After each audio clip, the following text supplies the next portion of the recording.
Lena Voss stood at this altar in a dress worth more than most people's lives, about to marry a man she'd met exactly once. Damien Falco didn't smile, didn't pretend. He looked at her the way someone examines a signature before closing a deal, cold, efficient, already moving on to the next transaction. Her father had sold her to erase his debts. Her mother hadn't even come to say goodbye. And the man now sliding a platinum band onto her trembling finger had made one thing brutally clear. This wasn't a wedding, it was a hostile takeover. If you want to see how far a woman can fall before she learns to fight back, stay until the end. Hit that like button and comment with your city so I can see how far this story travels. The chapel smelled like old money and fresh lilies. Lena thought that was fitting. One was rotting from the inside out. The other would be dead by morning. She stood perfectly still in the marble entryway, her hands clasped so tightly her knuckles had gone white beneath the lace gloves.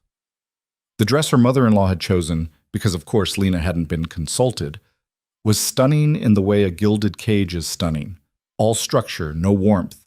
The bodice cut into her ribs with every breath, reminding her that beauty, in this world, always came with conditions. Through the heavy wooden doors she could hear the murmur of voices.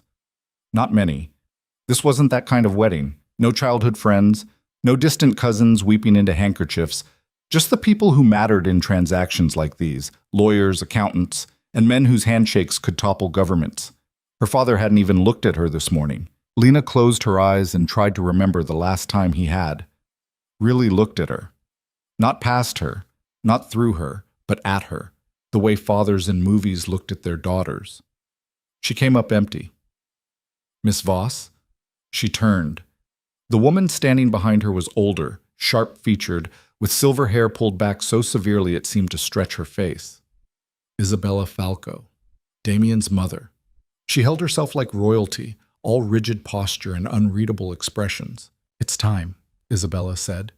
Not gently, just a statement of fact. Lena nodded. Her throat felt tight. Isabella's gaze swept over her once, clinical and assessing. "You look appropriate." Not beautiful, not lovely. Appropriate. Lena wanted to laugh or scream. She wasn't sure which. The doors opened. The chapel was smaller than she'd expected. Intimate, almost. Sunlight filtered through stained glass windows, casting fractured colors across the marble floors, reds and golds and deep, bruised purples. The pews were half empty. On one side sat her father and a handful of his remaining associates, men who'd watched him gamble away everything and done nothing to stop it.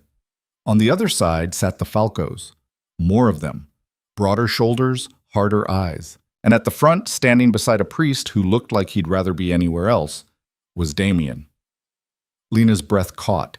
She'd met him once, 3 weeks ago, in her father's study, while the two men discussed her like she was a stock option. Damien hadn't said much. He'd sat in the leather chair across from her father's desk, one ankle crossed over his knee, and listened. When he finally looked at her, it was brief, evaluating. Then he turned back to her father and said, "Fine." That was it. Fine. Now, watching her walk toward him, his expression hadn't changed. He wore a black suit tailored so precisely it looked like armor. His dark hair was pushed back from his face, revealing sharp cheekbones and a jaw that could cut glass. He was handsome in the way a blade is handsome. Clean lines, cold purpose. His eyes were the worst part. Pale gray, almost colorless. They didn't soften when she reached him. Didn't warm. They just assessed. Like he was calculating her value down to the decimal. Lena stopped at his side. The priest cleared his throat. "We are gathered here today." "Let's skip the speech," Damien said. The priest blinked. "I'm sorry?" "The vows. Just the vows." A muscle in the priest's jaw twitched, but he nodded. "Very well." Lena's hands were shaking. She clasped them tighter, but it didn't help. Damien noticed. Of course he did. His gaze flicked down to her trembling fingers, then back to her face. No sympathy, just observation. "Do you, Damien Falco, take this woman?" "I do." Flat, immediate, like signing a contract. The priest turned to her. "And do you, Lena Voss?" "She does," her father called from the pews. Lena's head snapped toward him. He wasn't even looking at her. He was checking his watch. The priest hesitated. Miss Voss? Her voice came out quieter than she wanted. I do. Damien reached into his jacket and pulled out a small black box. He opened it with one hand, revealing 2 platinum bands. He took hers first, thin, unadorned, cold, and reached for her hand. Lena flinched. It was involuntary. Barely noticeable. But Damien paused, his fingers hovering an inch from hers. For a second, something flickered across his face. Not anger, not impatience. Something harder to name. Then it was gone. He took her hand. His grip was firm, but not rough. He slid the ring onto her finger in one smooth motion, then released her immediately, like touching her any longer than necessary was a violation of terms. Lena picked up his ring with trembling fingers. It was heavier than hers. Thicker. She had to steady her other hand beneath it to keep from dropping it. When she slid it onto his finger, he didn't react at all. Just stood there, waiting for it to be over. By the power vested in me, the priest said, his voice tight, I now pronounce you husband and wife. He didn't say the part about kissing. Damien didn't move to kiss her. Instead, he turned toward the doors and offered her his arm. Lena stared at it. We have a car waiting, he said. His voice was low, smooth, empty of inflection. Take my arm or don't. Either way, we're leaving in 30 seconds. She took his arm. They walked down the aisle together in silence. No one clapped. No one threw rice. Her father didn't even stand. The Falcos watched her like wolves sizing up fresh meat, and Lena kept her chin up, kept her breathing even, kept moving forward because stopping would mean breaking, and she couldn't afford to break. Not yet. The car was a black sedan with tinted windows. A driver in a dark suit held the door open. Damien gestured for her to get in first. She did. The interior smelled like leather and expensive cologne.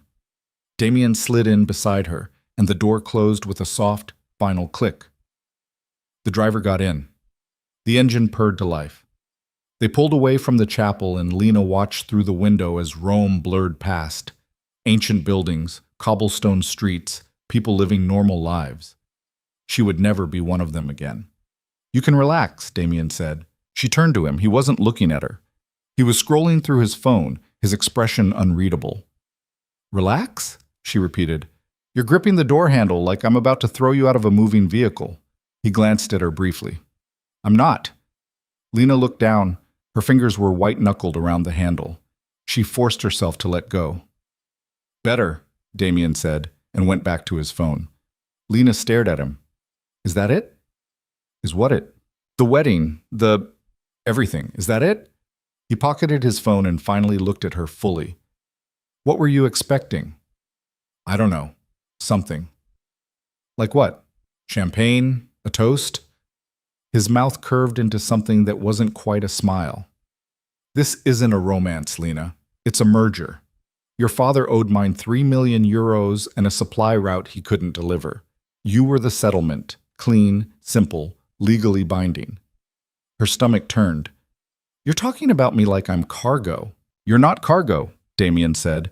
Cargo has value before it's loaded. You became valuable the moment you signed the papers. She felt her face go hot. You're a bastard. Yes, he said it without emotion. And you're my wife. Those are the facts. The sooner you accept them, the easier this will be. Easier for who? Both of us. The car turned onto a highway. The city fell away behind them, replaced by rolling hills and sprawling estates. Lena watched the landscape change and tried to breathe through the tightness in her chest. Where are we going? She asked. Sicily, my estate there. We'll stay for a few months. Why? Damien didn't answer immediately. He looked at her for a long moment, his pale eyes unreadable. Then he said, Because there's a clause in our contract you weren't told about. Lena went very still. What clause? We have a year to produce an heir. If we don't, the marriage is void and both families forfeit everything. He said it like he was reciting a grocery list. Your father knew. He didn't think you needed to. The world tilted. An heir, Lena repeated slowly. Yes. You mean a child. That's generally what heir implies. Her voice came out strangled. And if I refuse, then we both lose. Damien leaned back against the seat, utterly calm. Your father loses what's left of his assets. My family loses the route we bought you for. You lose your name, your standing, whatever pathetic safety net you think you still have. I lose, well, less than you, but enough to be inconvenient. Lena's hands curled into fists in her lap. This is insane. This is business. This is my life. It was your life, Damien corrected. Now it's ours. And we both have obligations. She wanted to scream, to throw open the door and run, even though they were going 80 on a highway, and it would kill her. Anything felt better than sitting in this pristine cage next to a man who spoke about her body like it was company property. But she didn't scream, didn't run, because somewhere beneath the shock and the rage and the crushing weight of everything she'd just lost, a colder, sharper part of her was waking up. If this was a game, she wouldn't play it on her knees. What happens after the year? She asked quietly. Damien glanced at her, something shifting in his expression. Surprise, maybe. Or respect. Hard to tell. If we fulfill the terms, the contract converts to a standard marriage. You stay. We raise the child. You become part of the family. And if I want out after the year, then you leave. With nothing. Nothing? Nothing, Damien repeated. No money, no name, no protection. You walk away exactly as valuable as you were the day your father sold you. He tilted his head slightly. Which is to say, not at all. Lena looked out the window. The hills were greener now, dotted with olive trees and vineyards. Beautiful, in a distant sort of way, like a postcard from someone else's life.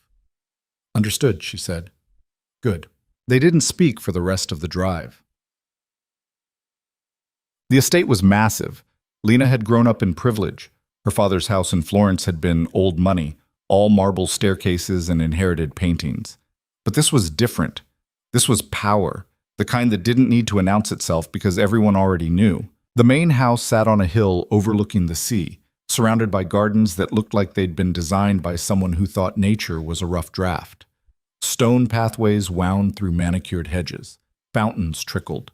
Somewhere in the distance, Lena could hear the ocean. The driver opened her door. She stepped out, and the heat hit her immediately, dry, Mediterranean, unforgiving.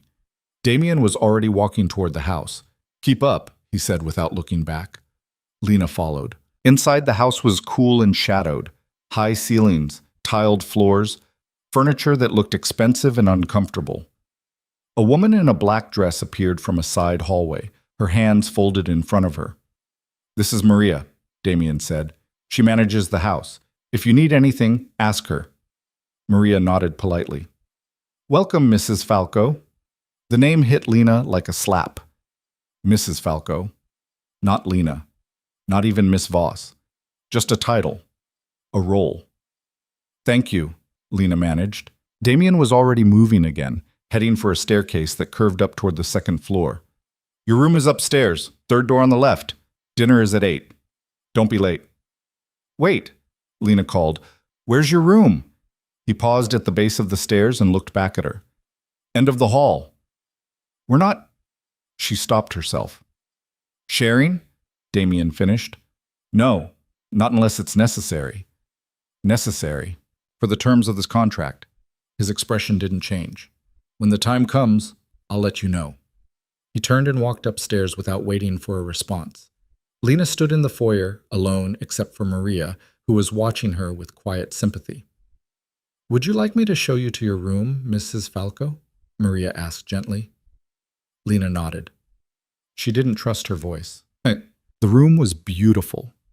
That was the worst part. Soft cream walls, a 4-poster bed with linen so white it almost hurt to look at. French doors that opened onto a balcony overlooking the gardens and the sea beyond. Fresh flowers on the dresser.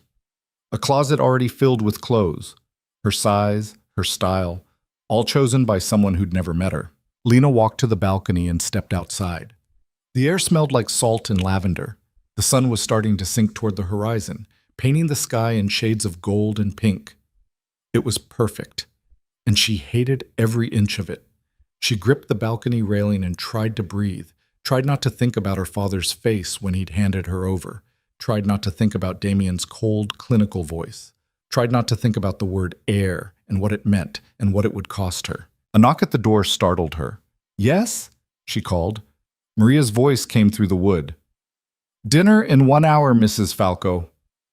Thank you. Footsteps retreated down the hall. Lena looked down at herself. The wedding dress was still on. She hadn't even thought to take it off. She reached behind her back, fumbling with the tiny buttons. There were too many. Her fingers were shaking too hard. She gave up. Instead, she sank down onto the edge of the bed and stared at the ring on her finger. Thin, cold, a perfect fit. For the first time since the chapel, she let herself cry. Not loud, not dramatic, just quiet, exhausted tears that she wiped away with the back of her hand before they could stain the silk. When the hour was up, she washed her face, pulled herself together, and went downstairs. Barbasen. Dinner was served in a dining room that could have seated 20. There were only 2 place settings, one at each end of a long, polished table. Candles flickered between them, but they didn't make the room feel warm, just highlighted how far apart they were. Damien was already seated. He'd changed into a dark shirt, unbuttoned at the collar. He looked up when she entered, but didn't stand. Sit, he said. Lena sat. Maria brought the first course, some kind of seafood, delicate and artfully plated. Lena picked up her fork, put it down, picked it up again. If you're not hungry, don't eat, Damien said. He was cutting into his fish with surgical precision. But you should. You look like you're about to faint. I'm fine. You're not. He glanced at her. But I'm not going to force you. They ate in silence. Or rather, he ate. Lena pushed food around her plate and tried to figure out how she'd ended up here. Every decision her father had made, every risk he'd taken, every stupid, selfish gamble, and she was the one paying for it. You're angry, Damien said. Lena looked up. Wouldn't you be? Probably. Then why do you sound so calm? Because anger without strategy is just noise. He set down his fork and leaned back in his chair, studying her. What do you want, Lena? What? It's a simple question. What do you want? She stared at him. I want to go home. You don't have one anymore. Then I want out of this. You can't have that either. He tilted his head slightly. So what do you actually want? Something attainable? Lena's throat tightened. I don't know. Then figure it out. Damien stood, dropping his napkin onto the table. Because if you spend the next year sulking, it's going to be a very long year for both of us. He walked out. Lena sat alone at the table, staring at the empty chair where he'd been. Then she stood, smoothed her dress, and went back to her room. The first week passed in a haze. Lena learned the rhythms of the house. Breakfast at 7, lunch at 1, dinner at 8.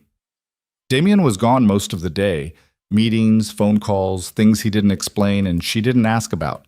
When he was there, he was polite, distant. He asked if she needed anything. She always said no.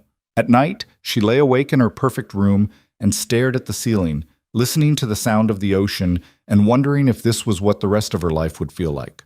Hollow, controlled, a series of beautiful rooms she'd never chosen. On the 8th day, she went looking for him. She found him in his study, a room on the ground floor with walls lined with books and a desk covered in papers. He was on the phone, speaking rapid Italian. When he saw her in the doorway, he held up one finger, wait, and finished the call. Problem? He asked when he hung up. I want to talk. About? The contract. Damien leaned back in his chair. What about it? The timeline. The terms. Lena stepped into the room, closing the door behind her. If we're going to do this, I want to understand exactly what's expected. I already explained. No, she interrupted. You told me the consequences. I want to know the specifics.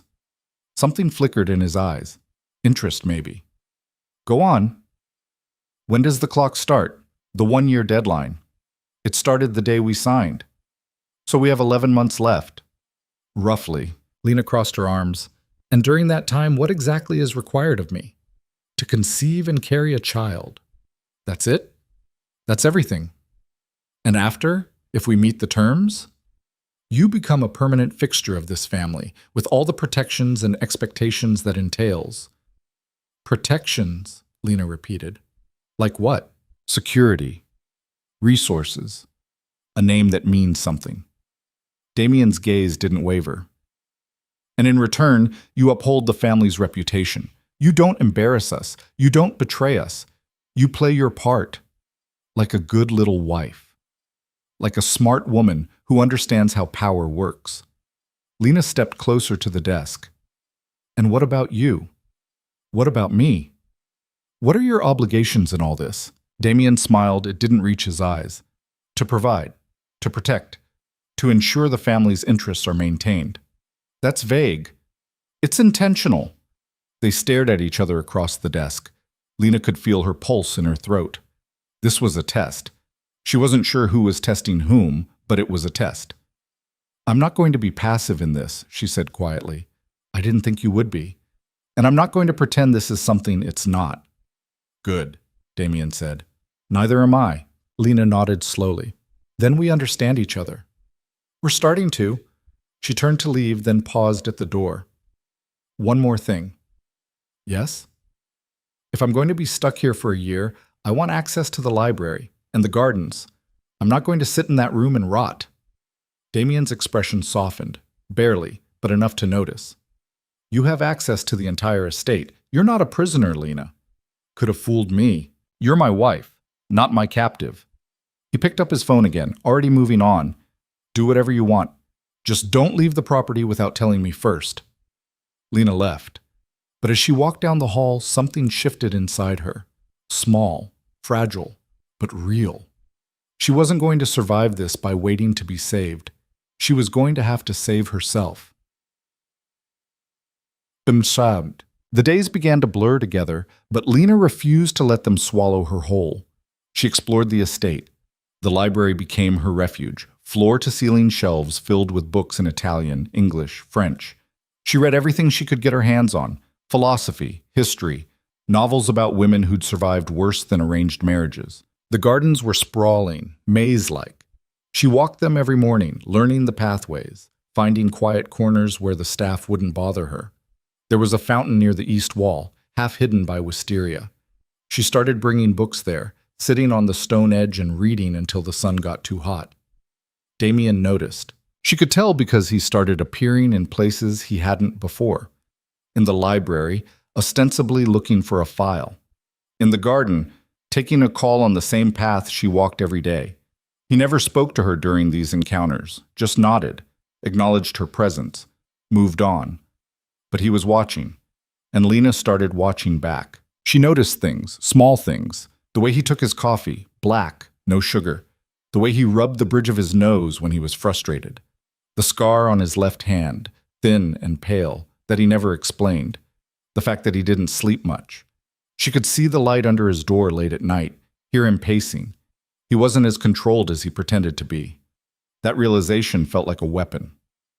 2 weeks in, Maria knocked on Lena's door with a message. Mr. Falco would like you to join him for dinner tonight, in the garden. Lena looked up from her book. The garden? Yes, ma'am. He's having a table set up near the fountain. Did he say why? Maria smiled. He didn't, but he seemed thoughtful. Lena wasn't sure what to make of that. What time? 8, as usual. When 8 o'clock came, Lena changed into a simple dress, nothing fancy, but not the jeans and t-shirt she'd been living in, and made her way to the fountain. The table was small, intimate. Candles flickered in glass holders. 2 chairs, 2 place settings, and Damien standing beside the fountain with his hands in his pockets, watching the water. He turned when he heard her footsteps. You came, he said. You summoned. I invited. He pulled out her chair. There's a difference. Lena sat. Damien sat across from her. For a moment, neither of them spoke. Then Maria appeared with wine, poured 2 glasses, and disappeared again. Damien raised his glass. To 2 weeks of not killing each other. Lena almost smiled. Almost. That's a low bar. It's realistic. She took a sip. The wine was good. Of course it was. Why are we out here? She asked. Because I'm tired of that dining room, Damien said. And I thought you might be too. That's considerate. Don't sound so shocked. You haven't exactly been warm. Warmth wasn't part of the contract. Lena set down her glass. Is everything a contract to you? Damien considered that. Yes. Everything worth doing, anyway.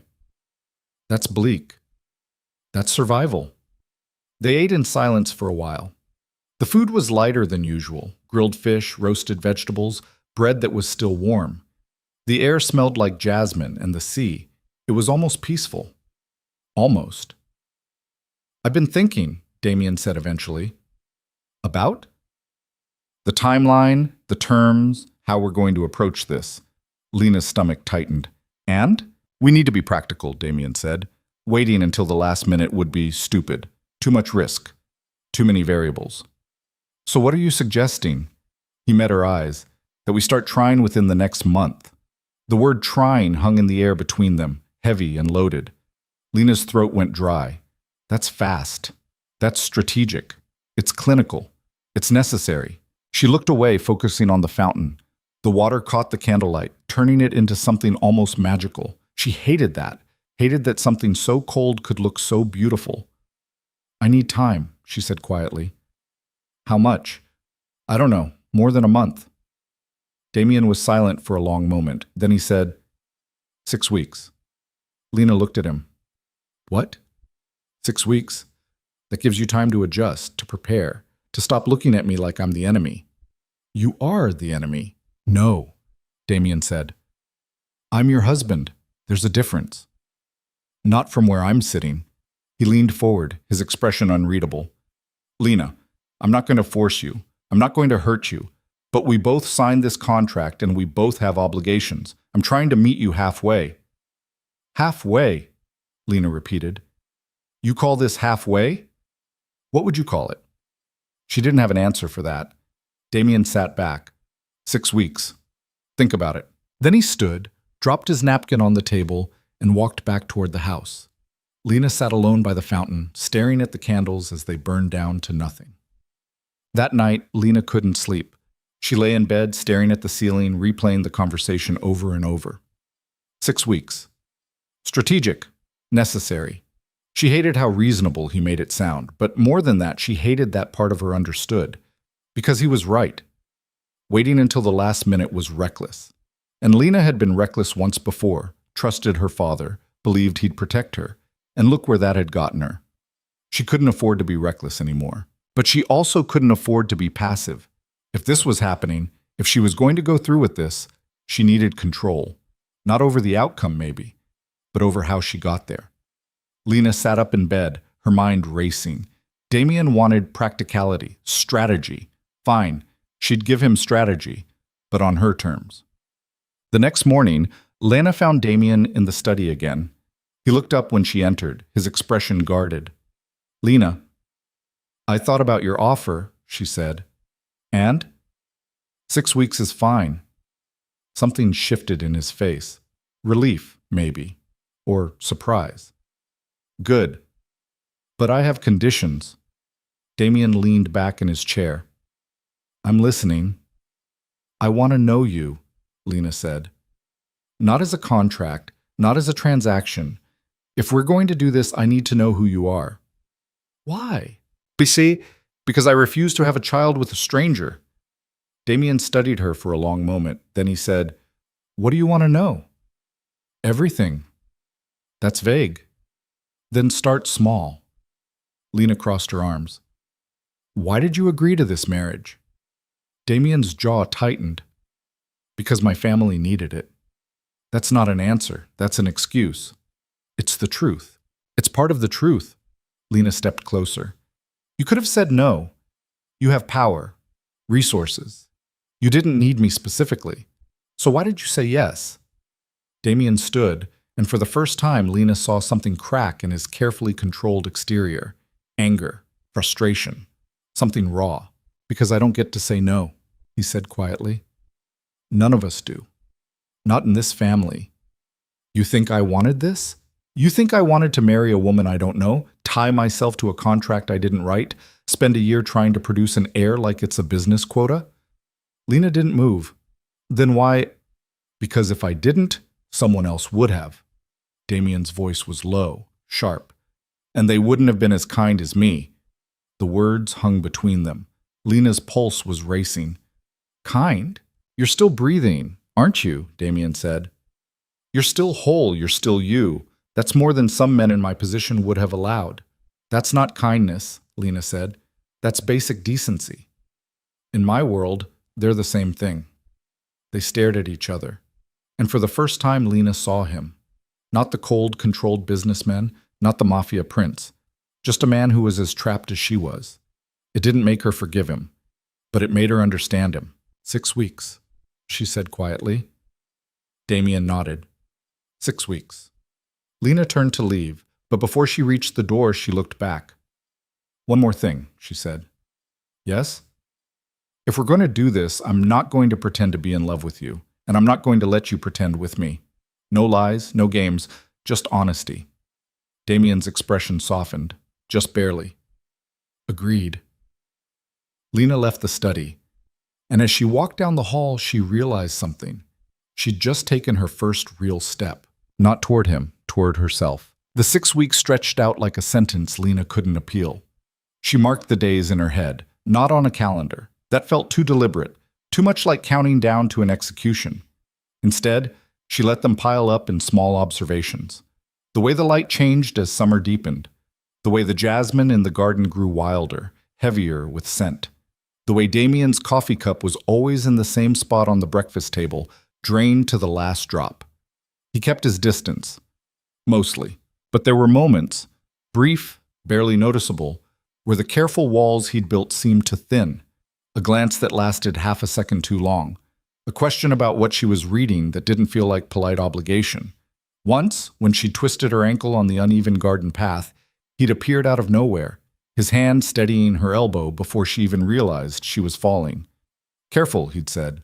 I'm fine. He'd let go immediately, but his hand had been warm, solid. And for just a moment, Lena had let herself lean into it. Then the moment passed, and they went back to being strangers who shared a last name. But Lena wasn't a stranger anymore. Not entirely. She'd started learning him the way you learn a locked door, testing, probing, looking for weaknesses. Not to hurt him, but to understand him. Because if she was going to survive this, she needed to know exactly who she was up against. Damien woke at 5 every morning. She could hear him moving through the house, his footsteps deliberate and quiet. He ran. She'd seen him once, early, before the sun had fully risen. He'd moved like someone trying to outrun something that couldn't be outrun. He took his calls in Italian, rapid and clipped, his voice dropping into a register she'd never heard him use with her. Colder, sharper. There was a cruelty in it that made her stomach tighten, a reminder that the man who poured her wine at dinner was the same man who could destroy someone with a phone call. He didn't talk about his work. Not directly, but she pieced it together from fragments, shipping routes, border disputes, names spoken in hushed tones that made Maria cross herself when she overheard them. And he was tired. Lena could see it in the way his shoulders sagged when he thought no one was looking, the way he rubbed his temples during dinner like he was trying to push back a headache that never quite left. She didn't feel sorry for him, but she saw him, and that was dangerous. 3 weeks in, Lena found herself in the library again. It had become her routine, breakfast alone, a walk through the gardens, then hours in the library until lunch.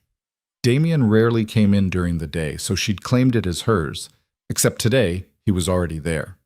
He sat in one of the leather chairs by the window, a file open on his lap, his reading glasses perched on his nose. Lena hadn't even known he wore glasses. They made him look softer somehow, more human. He glanced up when she entered. I'm not in your way, am I? It's your house, Lena said. It's our house. She didn't argue. Just crossed to the shelf she'd been working through, Russian literature, dense and tragic and oddly comforting, and pulled down a copy of Anna Karenina. Damien watched her. Heavy reading. I like heavy reading. Why? Lena turned, the book in her hands. Because it reminds me that other people have survived worse. Something flickered across his face. Understanding, maybe. Or recognition. Fair enough, he said, and went back to his file. They sat in silence for a while. Lena tried to read, but she kept getting distracted by the sound of him turning pages, the scratch of his pen as he made notes in the margins. It should have been irritating. Instead, it felt almost companionable. She hated that. Can I ask you something? Lena said, not looking up from her book. You just did. Can I ask you something else?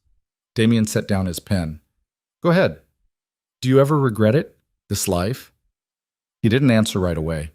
When she finally looked at him, his expression was unreadable. Every day, he said quietly. Lena hadn't expected that. Then why do you stay? Because leaving would be worse. He took off his glasses, folding them carefully. I was born into this, Lena. I didn't choose it, but I accepted it. Because the alternative was watching my family tear itself apart, or worse, letting someone else take control. Someone who wouldn't hesitate to burn it all down. So you sacrificed yourself. I did what was necessary. That's not the same thing. Damien stood, crossing to the window. He looked out at the gardens, his hands in his pockets. When I was 16, my father brought me to a meeting.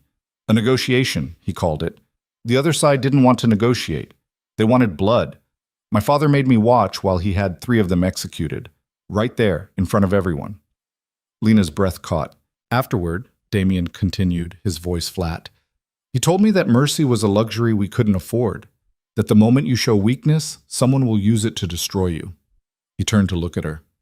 I've spent my entire life proving I'm not weak, that I can be what this family needs me to be, even when it costs me.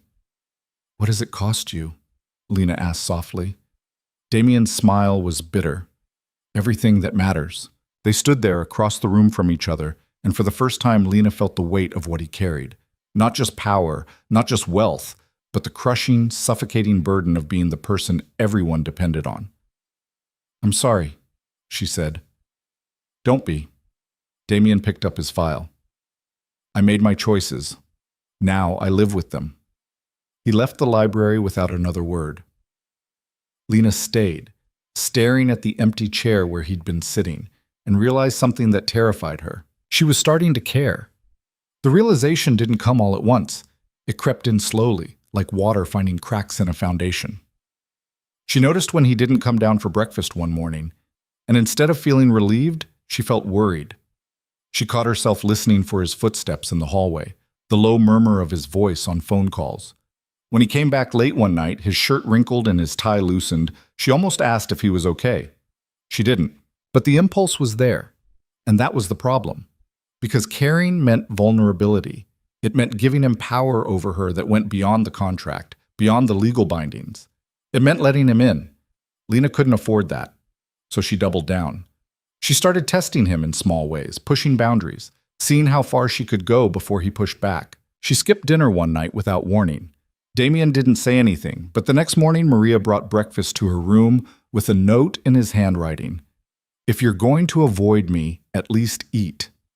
She borrowed a book from his study without asking.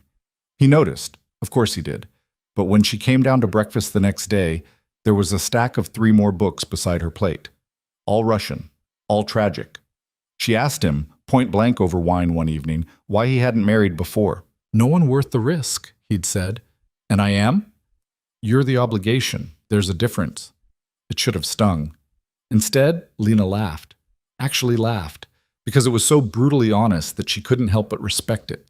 Damien had stared at her like she'd grown a second head. What? She'd said. I've never heard you laugh before. You've never said anything funny before.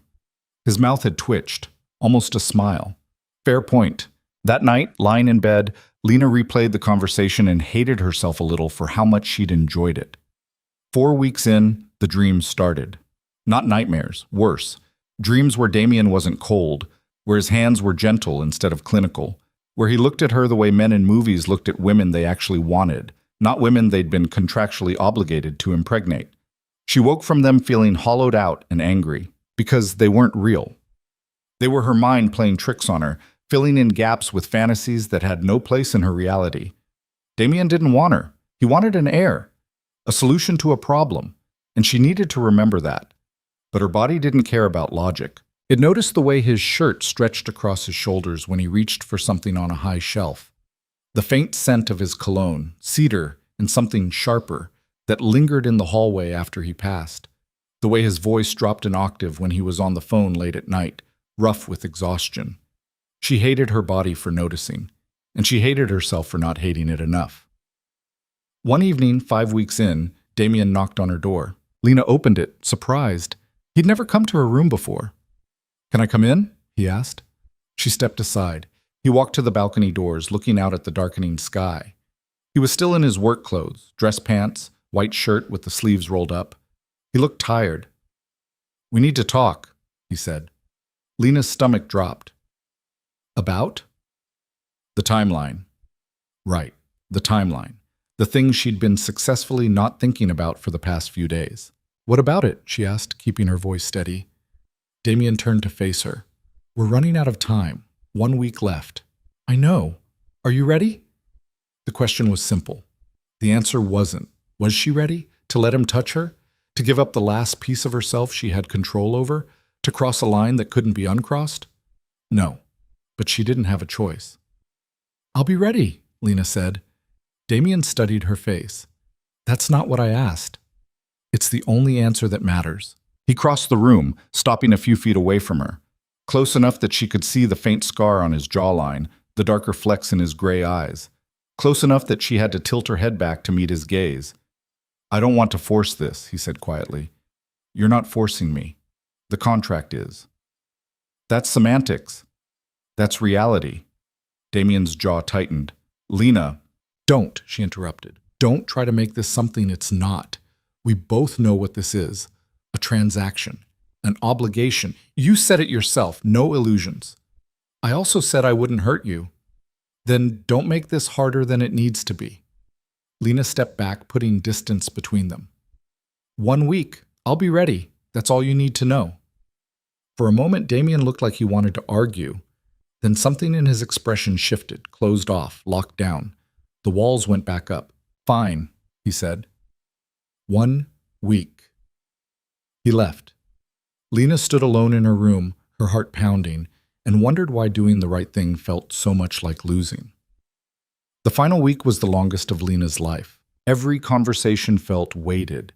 Every glance felt loaded. She caught herself watching him more than she should, cataloging details she had no business noticing. The way he drank his coffee in 3 long sips, like he was medicating. The way he listened when she talked, his full attention focused on her in a way that made her feel seen and exposed all at once. He was careful with her, too careful, like she was something fragile that might shatter if he moved too quickly. Lena hated it, because she wasn't fragile. She was angry and trapped and doing her best to survive, but she wasn't breakable, and treating her like she was only made everything worse. 2 days before the deadline, she found him in the study again. "We need to stop dancing around this," Lena said without preamble. Damien looked up from his laptop. "Excuse me?" "You've been avoiding me for 3 days." "I've been working." "You've been hiding." Lena crossed her arms. "If we're going to do this, we need to actually do it, not tiptoe around each other like we're afraid of breaking something." Damien closed his laptop slowly. "What are you suggesting?" "I'm suggesting we have dinner together tonight. Not at opposite ends of a table. Actually together. And we talk. Like 2 people who are about to—" She stopped, the words catching in her throat. "Sleep together?" Damien finished. "Yes." He stood rounding the desk. "You want to have a conversation about it?" "I want to stop pretending it's not happening." Damien studied her for a long moment. Then he nodded. "Tonight, 7 o'clock, the terrace." "Fine." "And Lena?" "What?" "No running away this time." She met his eyes. "I'm not the one who runs." His smile was faint, almost sad. "Yes, you are. You just do it standing still." The words hit harder than they should have, because he was right. Lena had been running since the day she arrived. Not physically, but emotionally, keeping him at arm's length, refusing to let herself feel anything that might make this real, because if it became real, it would hurt, and she'd already been hurt enough. At 7 o'clock, Lena walked out onto the terrace. Damien was already there, standing by the railing with a glass of wine in his hand. The sun was setting behind him, painting the sky in shades of orange and deep purple. He changed into dark jeans and a simple black shirt, the sleeves rolled up, casual, almost normal. He turned when he heard her footsteps. "You came," he said. "You sound surprised." "I wasn't sure you would." Lena walked to the small table he'd set up. 2 chairs, 2 glasses, a bottle of wine already open. No candles this time, just the fading daylight. She sat, Damien poured her wine and sat across from her. For a moment, neither of them spoke. Then Damien said, I don't know how to do this. Lena looked at him. Do what? This. Be a husband. Be gentle. He set down his glass. I've spent my entire life learning how to be hard, how to make decisions that hurt people and not flinch, how to compartmentalize. But with you, he stopped, his jaw working. I don't know how to be what you need. Lena's throat tightened. What do you think I need? Someone who isn't me. The honesty of it nearly broke her. You're wrong, she said quietly. Damien looked at her, surprise flickering across his face. I don't need someone soft, Lena continued. I don't need someone who's going to pretend this is a fairy tale. I need someone who's going to be honest with me, even when it's hard, especially when it's hard. She leaned forward. You've been more honest with me than anyone in my entire life, including my own father. So don't tell me you're not what I need. Damien stared at her. Lena, I'm scared, she admitted. I'm terrified, actually, of all of this, of losing myself in this, of becoming someone I don't recognize. But I'm not scared of you. You should be. Why? Because you're dangerous? Lena shook her head. Everyone's dangerous. My father sold me to pay off a debt. Your mother looked at me like I was livestock. The priest married us without even asking if I wanted this. You're not special just because you're honest about what you are. Damien let out a breath that might have been a laugh. You really don't pull your punches, do you? Not anymore. He picked up his wine glass, turning it slowly in his hands. What changed? What do you mean? 3 weeks ago, you could barely look at me. Now you're sitting here telling me you're not afraid. What changed? Lena considered lying. It would be easier, safer. But she'd promised him honesty. I started seeing you, she said. Not the contract, not the obligation. You. And I realized that you're just as trapped as I am. Maybe more. Because at least I know what I lost. You've never had anything to lose in the first place. Damien's expression went very still. I'm not saying I forgive you, Lena continued, or that I'm okay with any of this. But I understand now. Why you did it. Why you are the way you are. And understanding doesn't fix anything, but it makes it bearable. Damien set down his glass and stood. For a moment, Lena thought he was leaving. Instead, he walked to the railing, his back to her. My father used to say that feelings were a liability, he said quietly. That the moment you care about something, you give your enemies a target. So I learned not to care. About anything. Anyone. He turned to look at her, and then you showed up, and I can't... He stopped, his hands gripping the railing. I can't stop caring, and I don't know what to do with that. Lena's heart was pounding so hard she could hear it in her ears. She stood slowly, crossing to where he stood. She stopped a foot away, close enough to touch him if she wanted to. What do you care about? She asked. Damien looked at her, and for the first time his expression was completely unguarded. You, he said. I care about you, and it's the most terrifying thing I've ever felt. Lena's breath caught. This wasn't supposed to happen. This wasn't part of the plan. But standing there, looking at him, at the vulnerability in his eyes, the tension in his shoulders, the way he was trying so hard not to reach for her, she realized something. She cared too. Not because she wanted to, not because it was smart or safe or remotely logical, but because he'd let her see him. The real him.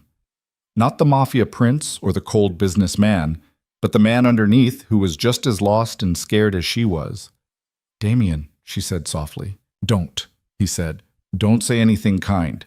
I don't deserve it. I wasn't going to. That surprised a laugh out of him. Rough and unexpected. Lena stepped closer. Close enough that she could smell the cedar of his cologne, feel the warmth radiating from his skin. I'm not going to pretend this is love, she said, because it's not. Not yet.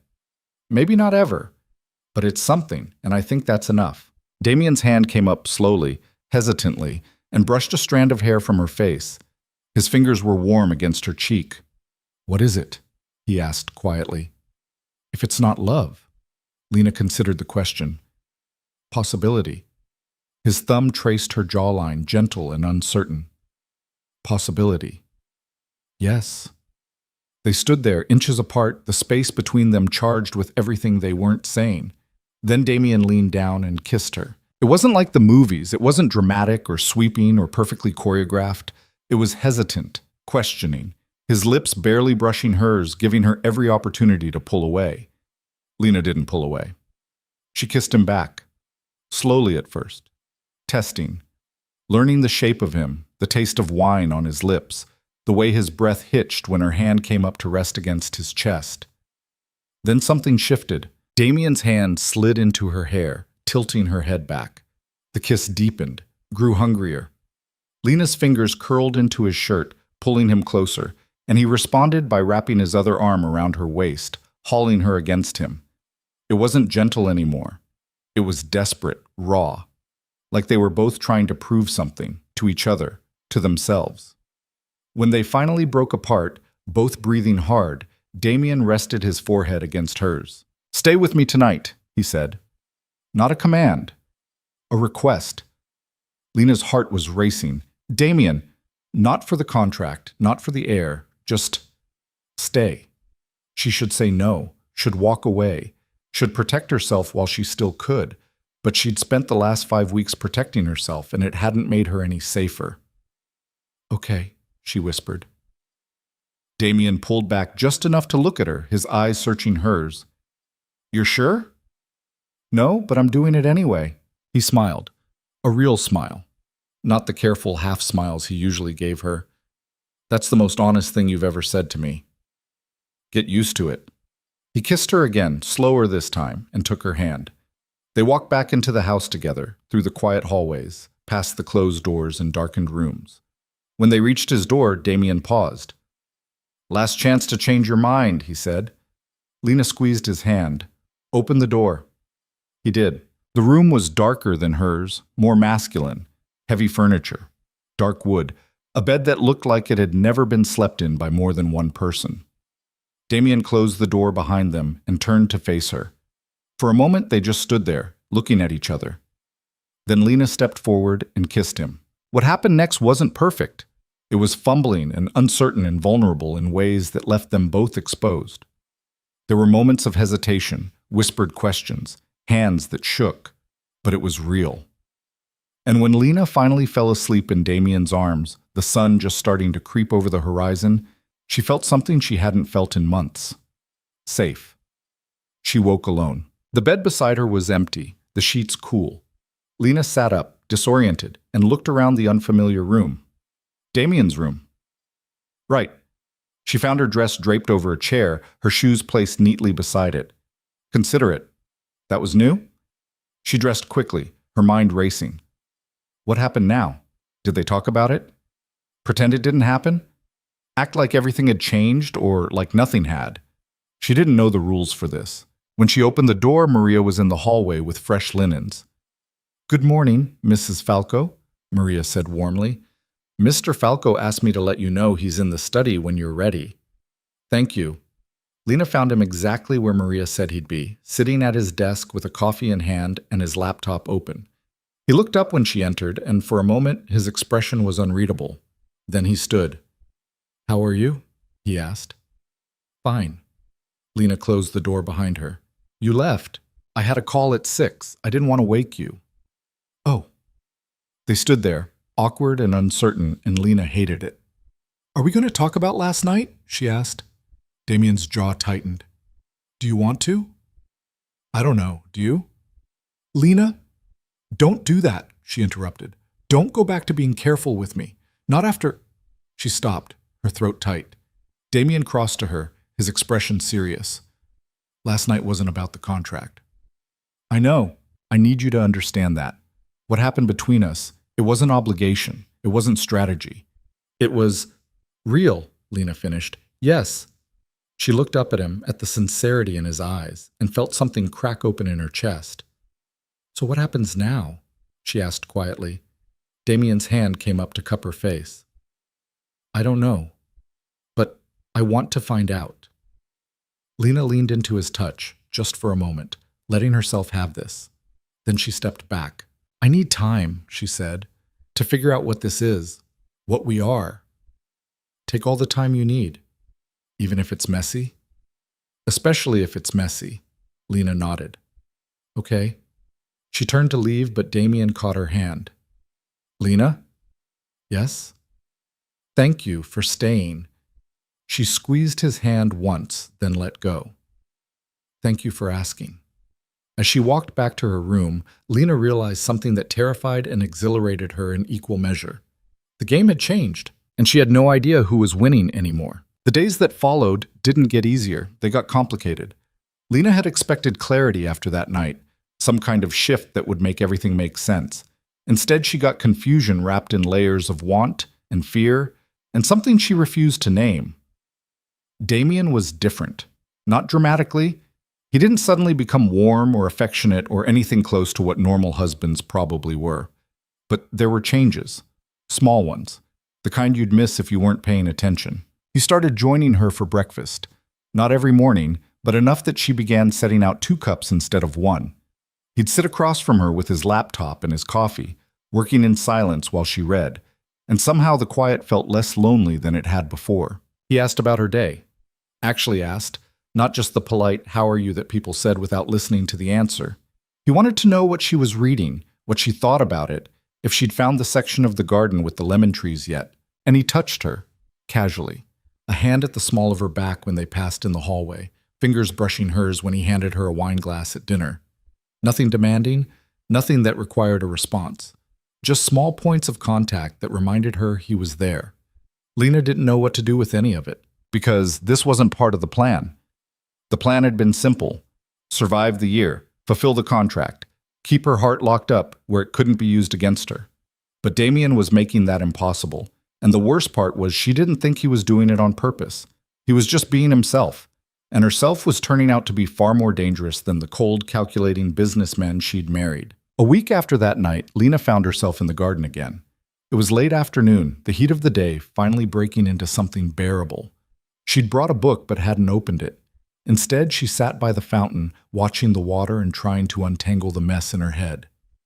You're thinking too hard. Lena looked up. Damien stood a few feet away, his jacket slung over his shoulder, his tie loosened. He looked tired, but not in the bone-deep way he usually did. Just normal tired. End of the day tired. How do you know I'm thinking? Lena asked. You get this line right here. He tapped the space between his eyebrows. Means you're either thinking or about to throw something at me. Maybe both. He smiled, actually smiled. Mind if I sit? Lena gestured to the space beside her on the fountain's edge. Damien sat, leaving a careful few inches between them. He stared at the water for a moment, then said, We need to talk. Lena's stomach tightened. That's never good. It's not bad, just necessary. He turned to face her. What happened between us? Damien, we don't have to dissect it. Yes, we do. His voice was firm, but not unkind. Because I don't want you thinking it was just about the contract, or that I'm using you. I don't think that. You do. I can see it. He ran a hand through his hair, frustrated. Every time I touch you, you tense up, like you're waiting for me to take something from you. Lena looked away. That's not true. Lena. Fine. Maybe it's a little true. She pulled her knees up, wrapping her arms around them. But can you blame me? A month ago, you made it very clear this was business. Now you're acting like... She stopped. Like what? Like you care. I do care. Why? The question came out sharper than she intended. Why now? What changed? Damien was quiet for a long moment. Then he said, You changed it. That night on the terrace, when you told me you weren't afraid of me. When you saw through all my bullshit and called me on it. That's when I realized I couldn't keep pretending this was just a contract. Because it stopped being one the moment you fought back. Lena's throat felt tight. I didn't fight back. I just stopped running. Same thing. He reached out slowly, giving her time to pull away, and took her hand. I know this is confusing. I know I'm confusing, but I'm trying, Lena. I'm trying to figure out how to do this without screwing it up. Do what? Be your husband, not because a piece of paper says I have to, because I want to. The words hung between them, raw and honest and terrifying. Lena looked down at their joined hands. His was larger, scarred across the knuckles, calloused in places hers weren't. But it was warm, solid, real. I don't know how to trust this, she admitted quietly. Then don't. Not yet. Damien squeezed her hand gently. Just give me a chance to earn it. Lena met his eyes. The pale gray that had seemed so cold that first day now looked almost soft in the fading light. Vulnerable, even. Okay, she said, but I need you to be honest with me. About everything. No more secrets. No more secrets, Damien agreed. Starting now. He raised an eyebrow. What do you want to know? Why you really agreed to this marriage, not the family obligation answer, the real reason. Damien exhaled slowly. Because I was tired. Of what? Being alone. He said it simply, like it was the most obvious thing in the world. I've spent my entire life surrounded by people, and I've never felt more isolated. My father taught me that relationships were leverage. My mother taught me that love was weakness, and I believed them. Until I realized that the only thing worse than being vulnerable is being completely empty. Lena's chest ached. So you thought a contract marriage would fix that? No, I thought it would be another obligation I could manage, another role I could play. He looked at her. I didn't expect you to be real. I'm always real. Exactly. That's the problem. His mouth curved into something that wasn't quite a smile. You don't perform, you don't calculate every word before you say it. You just exist, and you expect me to do the same. And I don't know how to do that. Then learn, Lena said. With me. Damien's expression shifted. Surprise, maybe, or something deeper. Hope, possibly. He lifted their joined hands and pressed a kiss to her knuckles. Quick, gentle. Deal, he said. They sat there as the sun set, hands linked, and for the first time since this whole nightmare began, Lena felt like maybe she wasn't drowning anymore. Maybe she was learning to swim. But learning to swim didn't mean the water was safe. 2 weeks later, everything fell apart. It started with a phone call. Lena was in the library, curled up in her usual chair with a cup of tea and a novel she wasn't really reading. Damien had been in meetings all morning. She could hear his voice occasionally drifting down the hallway, speaking in rapid Italian that she still couldn't quite follow. Then the house went quiet. Too quiet. Lena set down her book and listened. No phone calls, no footsteps. Just an eerie, heavy silence that made the hair on the back of her neck stand up. She found Damien in his study, standing at the window with his back to the door. His phone was on the desk, screen dark. His hands were in his pockets, but she could see the tension in his shoulders. Damien? He didn't turn around. You should go back to the library. What happened? Nothing that concerns you. Lena stepped into the room. If it concerns you, it concerns me. That was the deal, remember? No secrets. This is different. How? Because it's dangerous. He finally turned to face her, and the look in his eyes made her stomach drop. Cold, distant. The walls were back up, higher than ever. And I need you to trust me when I say you're better off not knowing. Don't do that, Lena said. Don't shut me out. I'm protecting you. I don't need protection. I need honesty. Damien's jaw tightened. Fine. You want honesty? My cousin called. There's a problem with one of our shipments. The kind of problem that gets people killed if it's not handled correctly. I have to go to Milan tomorrow to fix it. You're staying here. For how long? I don't know. A few days? Maybe a week? Lena crossed her arms. And you were just going to leave without telling me? I was going to tell you tonight, after you'd already made all the decisions. Yes. He said it without apology. Because this is my world, Lena, not yours. And I'm not dragging you into it. I'm already in it. I became part of it the day we got married. The contract made you my wife. It didn't make you a criminal. The word hung in the air between them, sharp and ugly. Lena felt something cold settle in her chest. Is that what you are? A criminal? Damien's expression didn't change. You knew what my family was when you signed the papers. I knew you had money. I knew you had power. I didn't know the details. And you don't need to. He moved toward the door. I'm leaving at 6 tomorrow morning. Maria will make sure you have everything you need while I'm gone. Damien, this conversation is over. He walked out. Lena stood in the empty study, shaking with a mix of anger and fear and something that felt dangerously close to hurt. Because he was right. She had known, on some level, what she was marrying into. Her father's debts hadn't been to a bank. They'd been to people who operated outside the law, who solved problems with violence and intimidation. But knowing it in the abstract was different from seeing it in Damien's eyes. The coldness, the calculation, the reminder that the man who held her hand in the garden was the same man who could order someone's death with a phone call. She'd been an idiot to think otherwise. That night, Damien didn't come to dinner.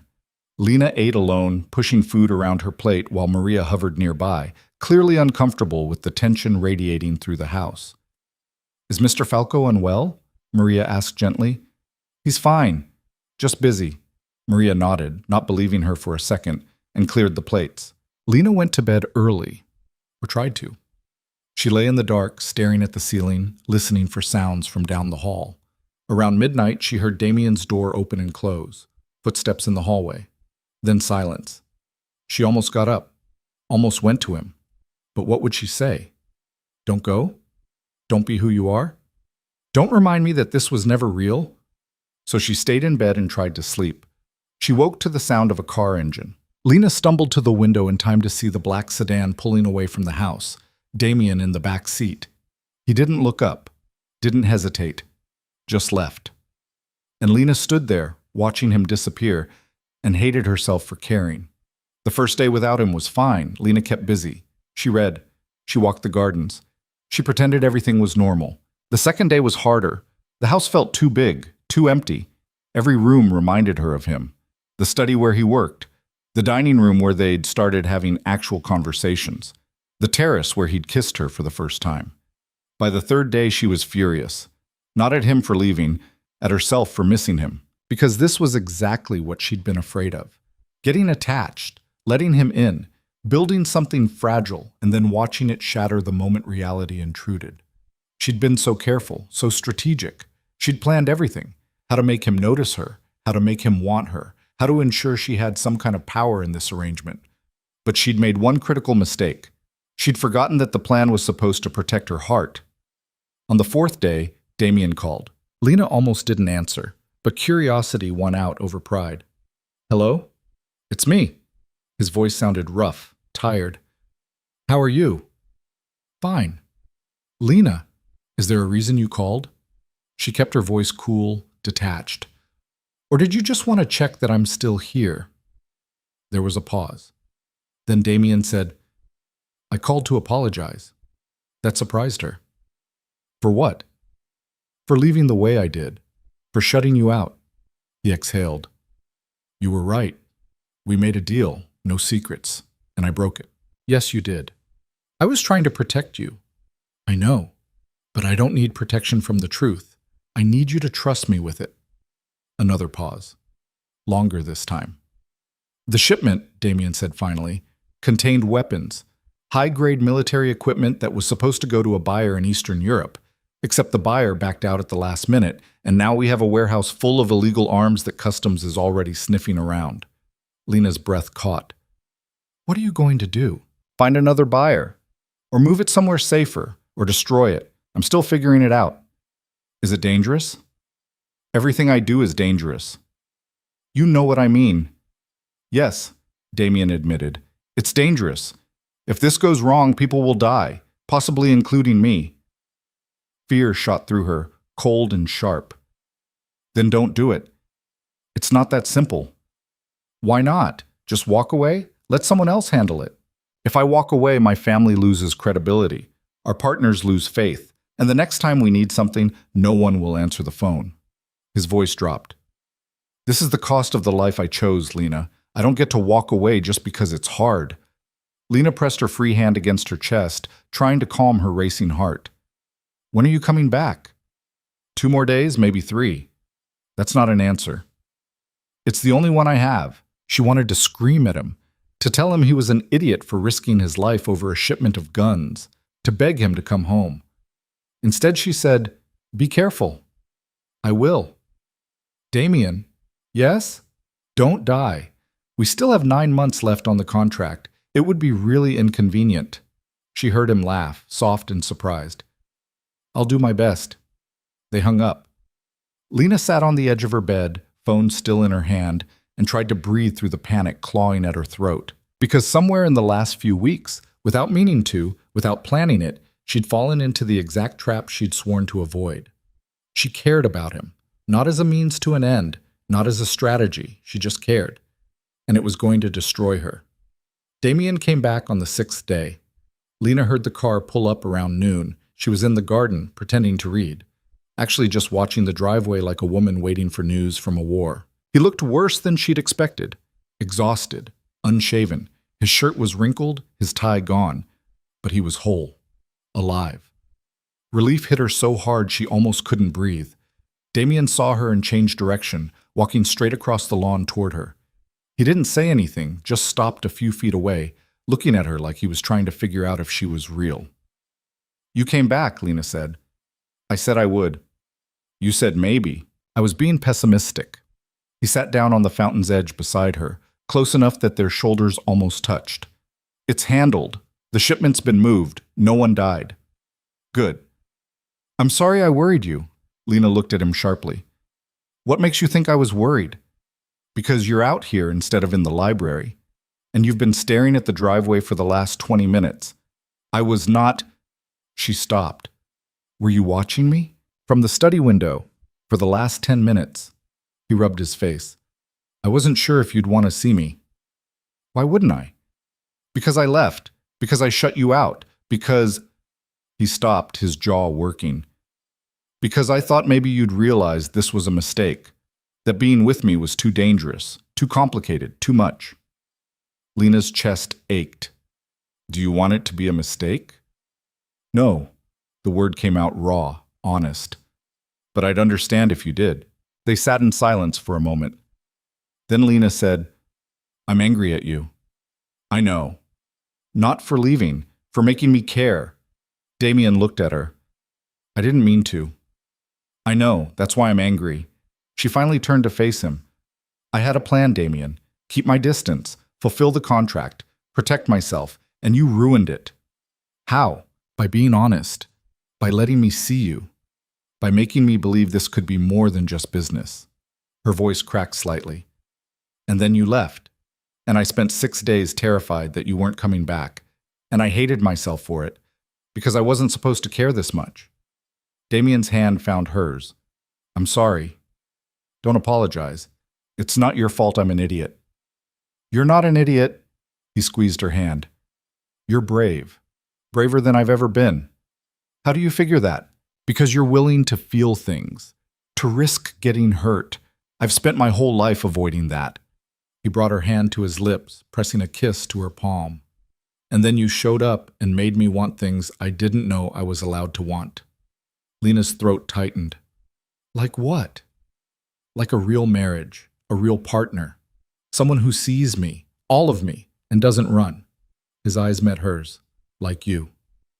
The confession hung between them, vulnerable and terrifying. Lena should pull away. Should protect herself while she still could. Should remember that this man was dangerous, that his world was violent, that loving him could cost her everything. But she didn't. Instead, she leaned forward and kissed him. It wasn't gentle. It was desperate, angry, full of all the fear and frustration and feeling she'd been holding back for 6 days. Damien responded immediately, his hand sliding into her hair, pulling her closer. The kiss deepened, turned urgent, and Lena felt something break open inside her, something she'd been keeping locked and carefully guarded. When they finally broke apart, both breathing hard, Damien rested his forehead against hers. "Come inside," he said quietly. "Why?" "Because I missed you, and I want to show you how much." Lena's pulse jumped. "Damien, just say yes."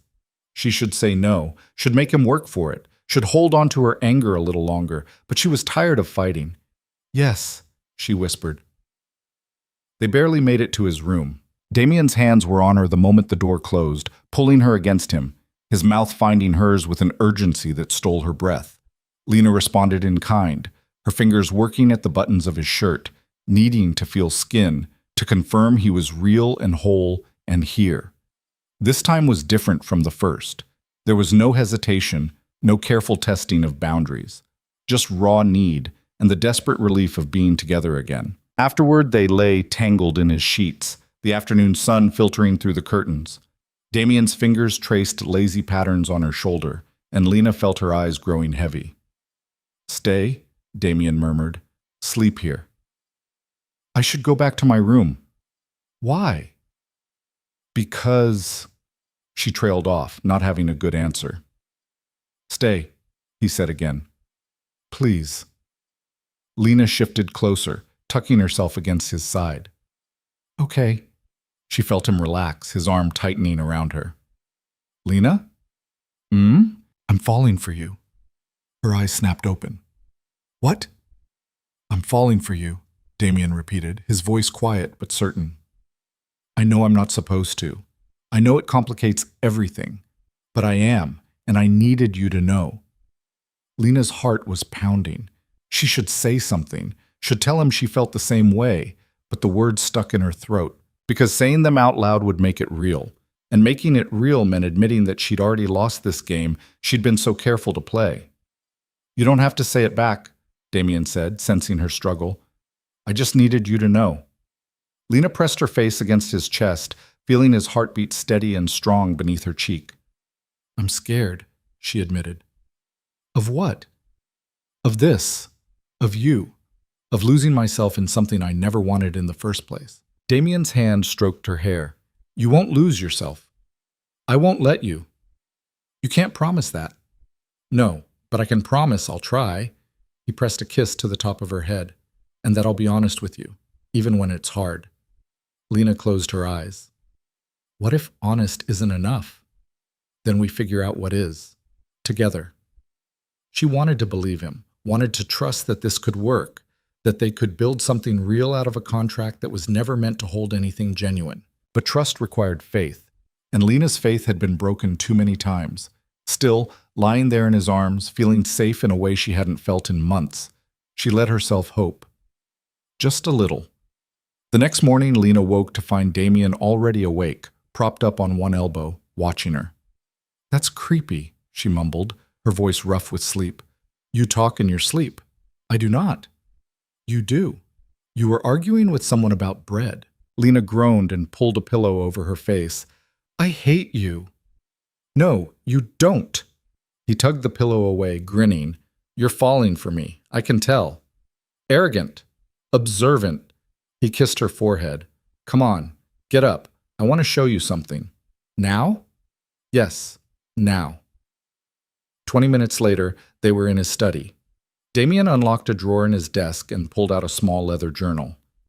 "What is that?" Lena asked. "My father's." He handed it to her. "I found it after he died. It's complicated, but I think you should read it." Lena opened the journal carefully. The pages were filled with neat handwriting, all in Italian. She couldn't read most of it, but she recognized names, dates, numbers that looked like transactions. "Why are you showing me this?" she asked. "Because I want you to understand," Damien said. "Everything, where I come from, what this family is, what I'm trying to change." "Change? I'm not my father, Lena. I don't want to be. But I'm also not free to just walk away from everything he built." He sat on the edge of the desk. "I'm trying to transition the business into something legitimate, legal. It's slow and it's dangerous and there are people who don't want it to happen, but I'm trying." Lena set down the journal. "Why are you telling me this now?" "Because you deserve to know what you're really part of. Not the sanitized version. The truth." He met her eyes. "And because if we're going to do this, really do this, I need you to understand what you're signing up for." Lena's chest tightened. "And what am I signing up for?" "A life that's never going to be completely safe. A husband who has enemies. A family that operates in shades of gray." He paused. "But also a partner who will fight for you, protect you, choose you, every single day." The words settled over her, heavy with meaning. "I'm not asking you to decide right now," Damien continued. "I just need you to know what this is, what I am, before we go any further." Lena looked at him, at the vulnerability in his expression, the hope he was trying to hide, the fear that she'd walk away. And she realized something. She'd already decided. Somewhere between these garden conversations and the honest confessions and the way he looked at her like she was the only real thing in his carefully constructed world, she'd made her choice. "I'm not going anywhere," she said quietly. Damien's expression cracked. Lena, I'm not saying it's easy, or that I'm not still scared, but I'm not leaving. She stepped closer to him. You asked me to give you a chance to earn my trust. Well, you're earning it, so stop waiting for me to run. He pulled her into his arms, holding her so tightly she could barely breathe. But she didn't pull away. Because for the first time in her life, Lena felt like she was exactly where she was supposed to be, even if it terrified her. 2 weeks later, they moved back to Milan. Lena had known it was coming. Damien had business to handle, meetings that couldn't be postponed any longer. But leaving the estate felt like leaving a cocoon, uncomfortable, but safe. Milan meant returning to reality, to his family, to the world that had traded her like currency. The Milan house was different, colder. All glass and steel and modern edges, perched in an expensive neighborhood where security cameras watched every corner. It felt like a fortress, or a prison. Lena hadn't decided which yet. Isabella was waiting when they arrived. She stood in the foyer perfectly composed in a cream suit, her silver hair immaculate. Her eyes swept over Lena with the same assessing look she'd given her at the wedding, and Lena fought the urge to smooth her dress. Mother, Damien said, his voice carefully neutral. Damien. Lena. Isabella's smile was polite, but didn't reach her eyes. I trust Sicily was productive. It was, Damien said. Good. We have much to discuss. She turned toward the sitting room without waiting for a response. Join me. It wasn't a request. Damien's hand found Lena's, squeezing briefly. I'll handle this. We'll handle this, Lena corrected quietly. Something flickered in his expression. Pride, maybe. He nodded. They followed Isabella into a sitting room that was all white furniture and uncomfortable formality. She sat in a high-backed chair like it was a throne. Damien took the sofa, pulling Lena down beside him. His hand stayed on her knee, a small claim of solidarity. I assume the contract terms are being met? Isabella asked, her gaze fixed on Lena. Lena felt heat crawl up her neck. That's personal. It's business. And since the family's future depends on it, I have every right to ask. Mother, Damien started. It's fine, Lena interrupted. She met Isabella's gaze head on. We're handling it. Handling it, Isabella repeated. That's vague. That's intentional. Isabella's eyebrow arched. You've developed a spine. How refreshing. I've always had one. You just never bothered to notice. The room went very quiet. Damien's hand tightened on Lena's knee, but he didn't intervene, just waited. Isabella studied Lena for a long moment. Then, surprisingly, she smiled. A real smile, sharp and approving. Perhaps you're more suited to this family than I thought, Isabella said. Very well. I won't press. But understand this, Lena. Failure isn't an option for either of you. Too much depends on this alliance. We understand, Damien said. Do you? Isabella turned to her son. Because I've heard rumors about your plans to legitimize the business, about meetings with government officials and lawyers. Damien's expression didn't change. I'm diversifying. It's smart business. It's dangerous business. You're making enemies. I've always had enemies. Not like this. Not people who see you as a threat to the entire structure. Isabella stood, smoothing her skirt. Be careful, Damien. Ambition is admirable. Recklessness gets you killed. She walked out, leaving them alone in the two-white room. Lena exhaled slowly. She's terrifying. She's protective, in her own twisted way. That was protective? You're still breathing, aren't you? Damien turned to her. She likes you. That was her liking me? She didn't threaten to disown you or have you removed, so yes. He stood, pulling her up with him. Come on, I'll show you the rest of the house. The house was massive. Too many rooms, too much space. Lena's bedroom was on the second floor, connected to Damien's through a shared bathroom. An attempt at propriety that felt ridiculous given everything. You can redecorate if you want, Damien said, standing in the doorway of her room. Change whatever you don't like. Lena looked around. The room was beautiful in that sterile, magazine-spread way, perfect and soulless. It's fine. Lena. What? You hate it, I can tell, she sighed. It's just very white. So change it. To what? Whatever you want. This is your home now. Make it feel like one. The word home settled strangely in her chest. She'd never thought of anywhere as home. Not her father's house, where she'd been an afterthought. Not the estate in Sicily, beautiful as it was. Definitely not here. But Damien was looking at her with such earnest hope that she found herself nodding. Okay, I'll think about it. He smiled. Good. I have a meeting at 4, but I'll be back for dinner. 7? Sure. He hesitated, then crossed to her and kissed her forehead. Quick and casual, like it was something they did now. Like they were actually married instead of just legally bound. Lena's heart did something complicated in her chest. See you tonight, Damien said, and left. Lena stood alone in her white room and wondered when exactly she'd stop thinking of him as the enemy. The first few days in Milan fell into a rhythm. Damien left early for meetings and came back late, usually exhausted but always making time for dinner. They'd sit in the dining room, smaller than the one in Sicily, less formal, and talk about nothing important. Books, weather, the fact that Maria had followed them to Milan and seemed determined to overfeed them both. It was almost normal, except for the security. Lena noticed it immediately. The guards posted at every entrance, the cameras, the way Damien's phone buzzed constantly with alerts, the tension in his shoulders that never quite left. Is it always like this? She asked one night over wine. Like what? The security, the paranoia. Damien set down his glass. It's not paranoia if people are actually trying to kill you.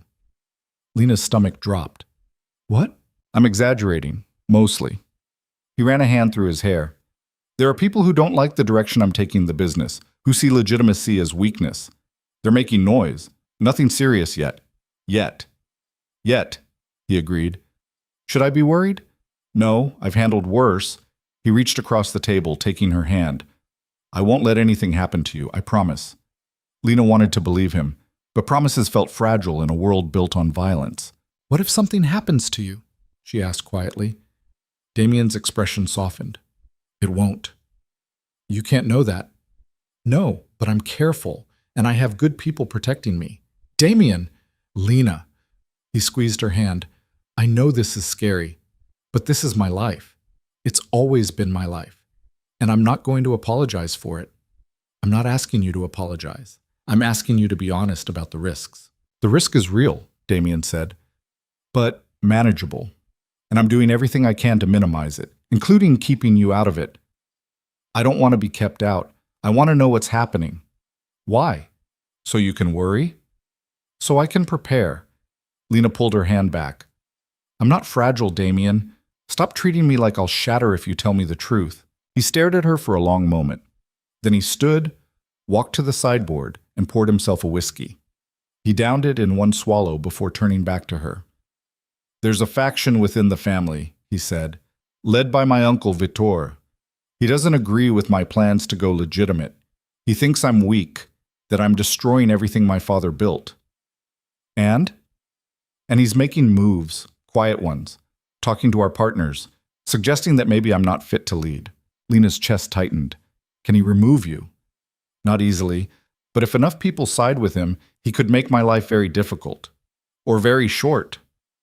That's not funny. I'm not joking. Damien poured another whiskey but didn't drink it, just stared at the glass. I've been trying to shore up support, prove that legitimacy is profitable, but it's slow, and Vittore is impatient. So what are you going to do? What? Keep moving forward, keep making deals, keep showing that my way works. He finally looked at her. And keep you safe, which means keeping you separate from all of this. I don't want to be separate. Too bad. Lena stood, anger flashing through her. Don't dismiss me. I'm not dismissing you. I'm protecting you. I didn't ask for protection. I asked for partnership. Partnership doesn't mean I drag you into a war. Maybe it does, Lena's voice rose. Maybe partnership means we face things together instead of you shutting me out every time things get hard. This isn't hard, Lena. This is dangerous. So teach me, prepare me. Let me be part of this instead of treating me like a child who can't handle the truth. Damien's jaw clenched. You want the truth? Fine. If Vittore decides to move against me, he won't just come for me. He'll come for everyone I care about, including you, and I will not let that happen. The words hung between them, raw and honest. Lena's anger deflated slightly. So what am I supposed to do? Just sit here and wait? You're supposed to trust me, Damien said. Trust that I know what I'm doing, that I can handle this. I do trust you, but I also need to feel like I'm part of your life, not just an accessory you take out for dinner. Damien crossed to her, his expression softening. You're not an accessory. Then stop treating me like one. He cupped her face in his hands. I'm trying to keep you alive, Lena. Can you understand that? The thought of something happening to you because of me, because of my choices, it terrifies me. Lena's throat tightened.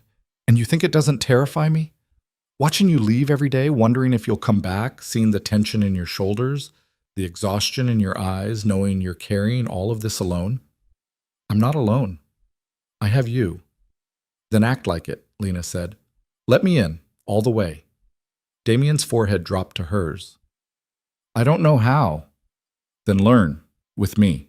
They stood there, breathing the same air, and Lena felt the walls between them thinning again. Not gone, but cracking. Okay, Damien whispered. I'll try.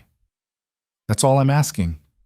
He kissed her then, soft and slow and full of things neither of them knew how to say. And for a moment, the danger outside didn't matter, just them. But the danger didn't stay outside for long. 3 days later, Lena was in the library when she heard shouting. She set down her book and moved to the door, listening. Male voices, angry and overlapping. One was Damien's, the other was unfamiliar. Against her better judgment, Lena crept down the hallway. They were in the study. The door was half open, and through the gap she could see Damien standing behind his desk, his expression carved from stone. Across from him was a man in his 50s, broad-shouldered and red-faced with fury. You're making us weak, the man shouted. I'm making us sustainable, Damien shot back. You're betraying everything our family stands for. Our family stands for survival. And this is how we survive. The man slammed his hand on the desk. Your father is rolling in his grave. My father is dead, and I'm not him. That's the problem. Damien's voice dropped dangerously low. Get out, Vittore. So this was the uncle. Lena pressed closer to the door, her heart racing. I'm not going anywhere, Vittore said. Not until you see reason. I see perfectly clearly. You're the one who's blind. I'm protecting this family. You're protecting your own interests. There's a difference. Vittore's expression twisted into something ugly. You think you're so smart, so evolved, but you're just a boy playing at being a man. And when you fall, and you will fall, I'll be there to pick up the pieces. Is that a threat? It's a promise. They stared at each other, the air crackling with tension. Then Vittore's gaze shifted, landing directly on Lena. She froze. Well, well, Vittore said. The bride. Listening at doors. How unbecoming. Damien's head snapped toward the door. His expression went from cold to furious in an instant. Lena, go to your room. No, Vittore interrupted. Let her stay. She should hear this. Should know what kind of man she married.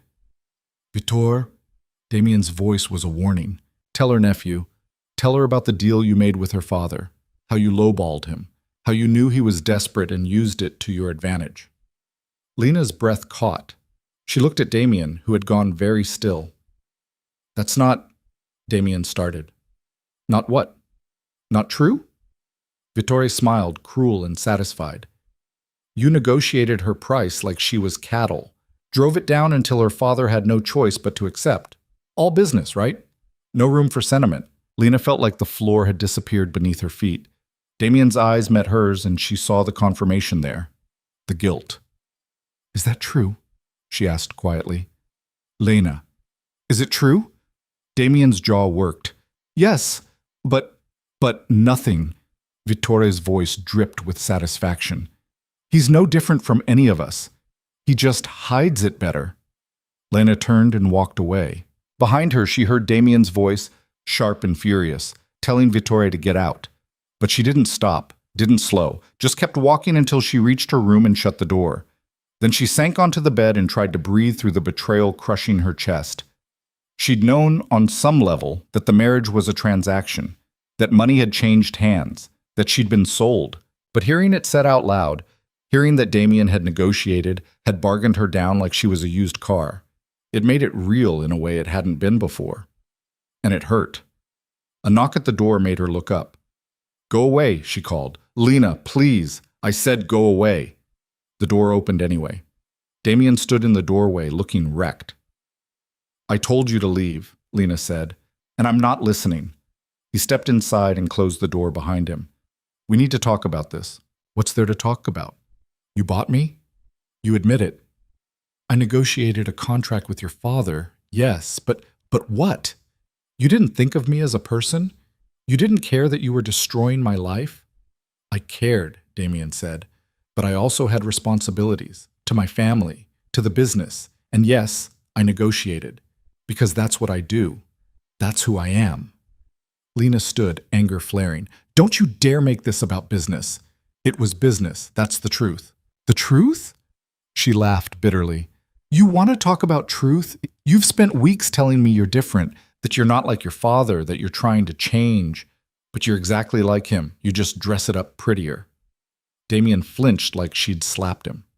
"That's not fair." "Fair? You negotiated my price and you want to talk to me about fair? I did what I had to do." "You had a choice. You always have a choice." "No," Damien said, his voice rising. "I don't. That's what you don't understand. I was born into this. I didn't choose it, and I've been trying my entire life to make something better out of it. But I can't change the past. I can't undo the contract. All I can do is try to make it right going forward." "By lying to me?" "I never lied." "You withheld the truth. Same thing." "I didn't tell you because I knew it would hurt you, and I was trying to protect you from that." "Stop protecting me," Lena's voice cracked. "I'm so tired of you deciding what I can and can't handle. I'm not a child. I'm your wife, and I deserve to know everything. Even the ugly parts, especially the ugly parts." Damien ran a hand through his hair, frustrated and exhausted. "You're right. You do. And I should have told you. I'm sorry." The apology caught her off guard. Lena had expected him to fight, to defend himself, to turn it around on her somehow. But he just stood there, looking at her with such raw regret that it made her chest ache. "I'm sorry," he said again, "for negotiating with your father like you were property, for not telling you the details, for making you feel like you don't matter. You do matter, more than anything." Lena's anger wavered. "How can I believe that?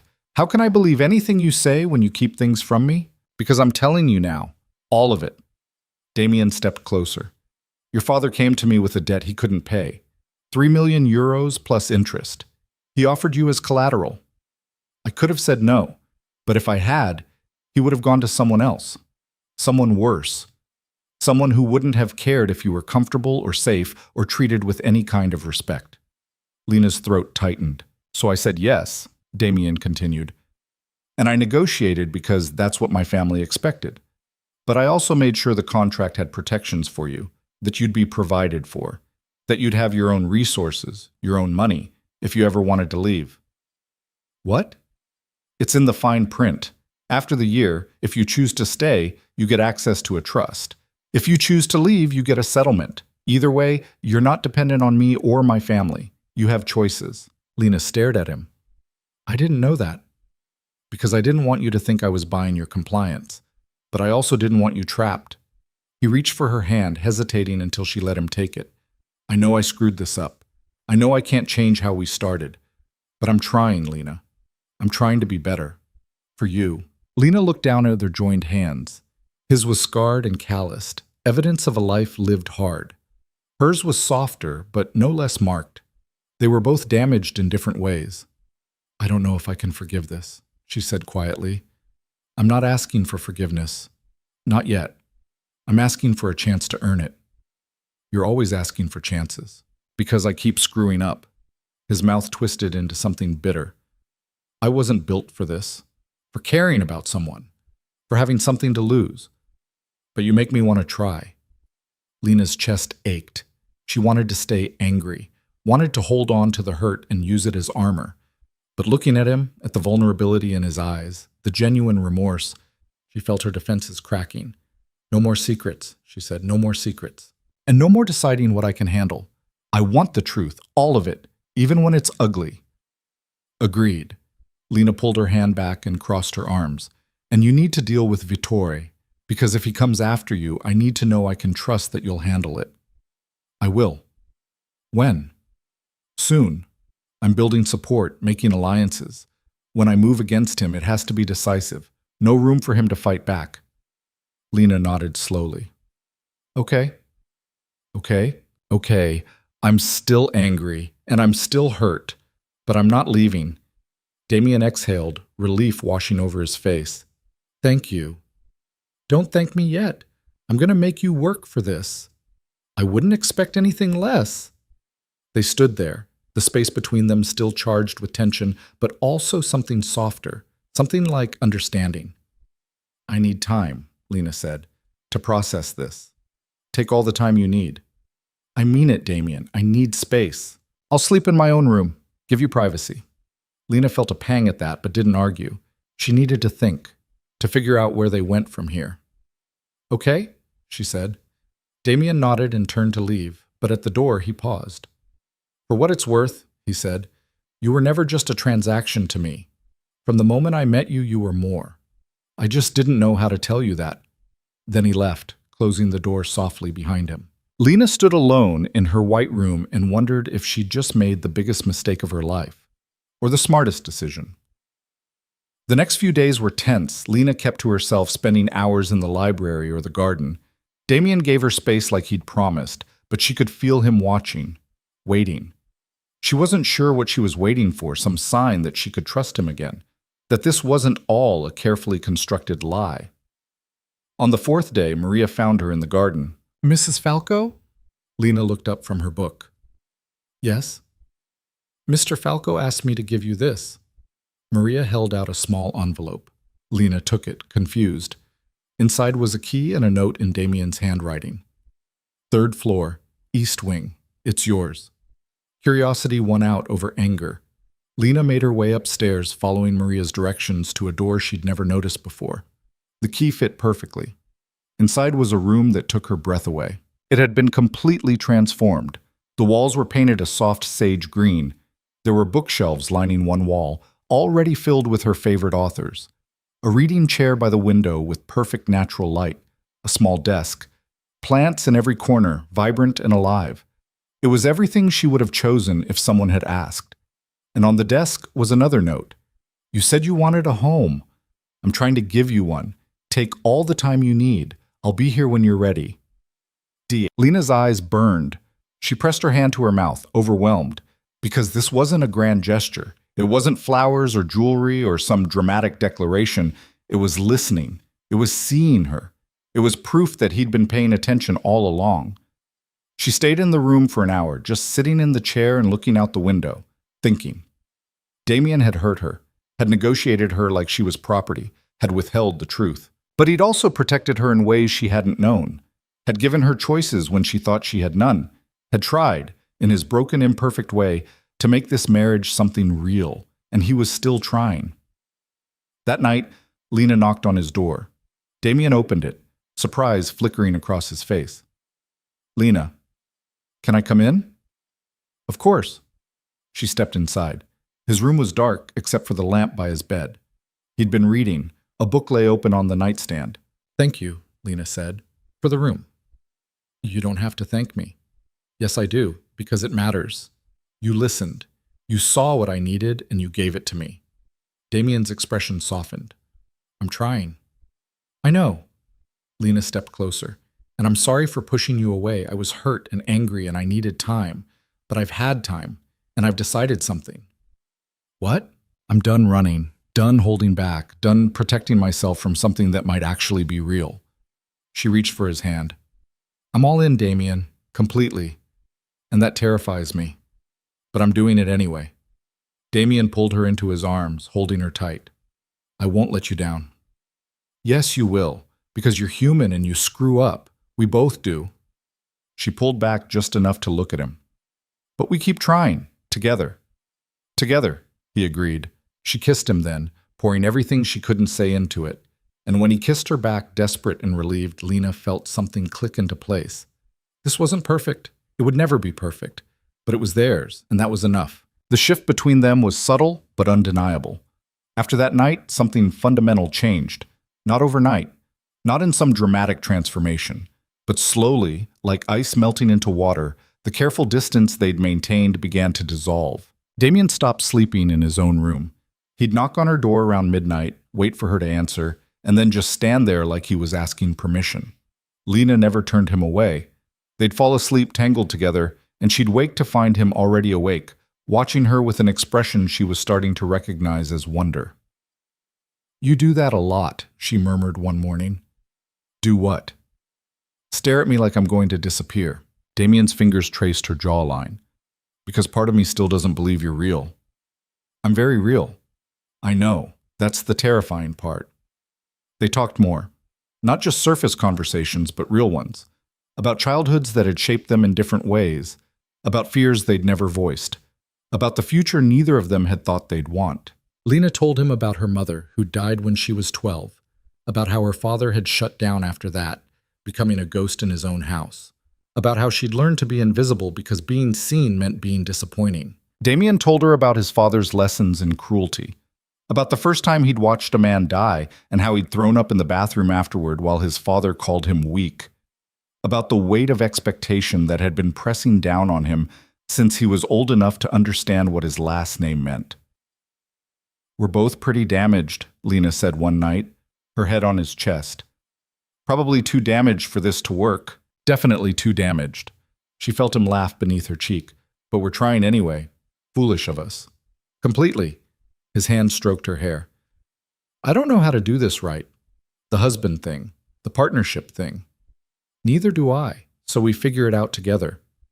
What if I screw it up? Then I'll tell you, and you'll fix it, and we'll move forward." She tilted her head to look at him. "That's what people do, right? They mess up, and they fix it, and they keep going." "I think so. I've never actually seen it work." "Me neither. So we'll be pioneers." Damien's smile was soft in the darkness. "Pioneers. Revolutionary even. You're making fun of me." "Little bit." He kissed the top of her head, and Lena felt her chest tighten with something she wasn't ready to name yet. But it was there. Growing. Undeniable. 2 weeks later, everything came to a head with Vitor. Lena was in her reading room when she heard raised voices from downstairs. She set down her book and moved to the door, listening. Damien's voice was controlled but tight. Another man's voice was aggressive, challenging. She made her way downstairs quietly, staying out of sight. They were in the main sitting room. Through the doorway, she could see Damien standing near the window, his posture rigid. Vittore was pacing, his face red with anger. 2 other men stood nearby, clearly Vittore's people.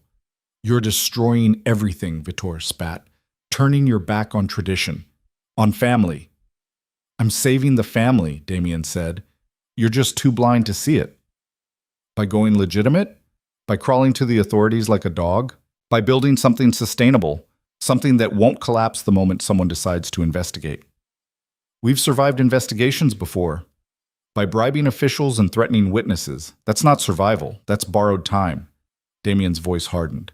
"And the time is running out. Either we adapt or we die. Then we die with honor." "There's no honor in stupidity."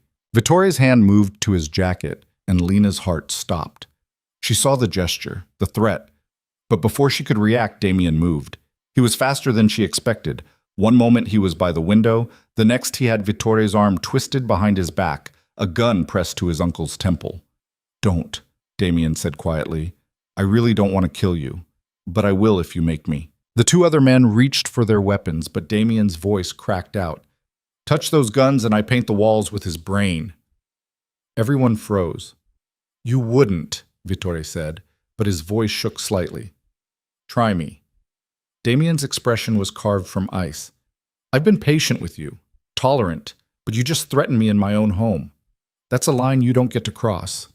The family will never accept this. The family will accept whatever I tell them to accept. Because I hold the accounts.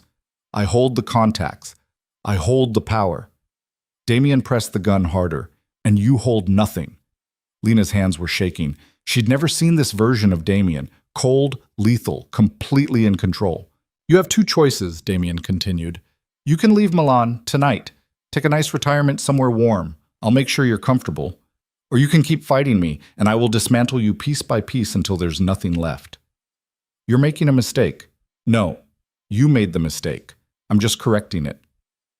The silence stretched out, taut and dangerous. Then Vittore said, "Fine, I'll go." Damien released him slowly, stepping back but keeping the gun trained. "Smart choice. You have 24 hours. After that, if I see you anywhere near this city, the deal is off." Vittore straightened his jacket, his face twisted with rage and humiliation. "This isn't over." "Yes, it is." Damien's voice was flat. "It's been over since the moment you walked in here. You just didn't know it yet." Vittore and his men left. The front door slammed. Lena heard cars starting, driving away. Then Damien sagged against the wall, the gun dropping to his side. Lena stepped into the room. "Damien!" He looked up, and she saw the exhaustion in his eyes, the weight. "How much did you hear?" "Enough." She crossed to him, took the gun from his hand, and set it on the table. "Are you okay?" "I just threatened to kill my uncle." "He threatened you first. That doesn't make it better." Damien ran a hand through his hair. "This is my life, Lena. This is what I am. Violence and threats and power plays." "No." Lena took his face in her hands. "That's what you do to survive. It's not what you are." "How can you say that? You just saw—" "I saw you protect yourself. Protect us. Protect what you're trying to build." She held his gaze. "And I saw you give him a choice. You could have killed him, but you didn't."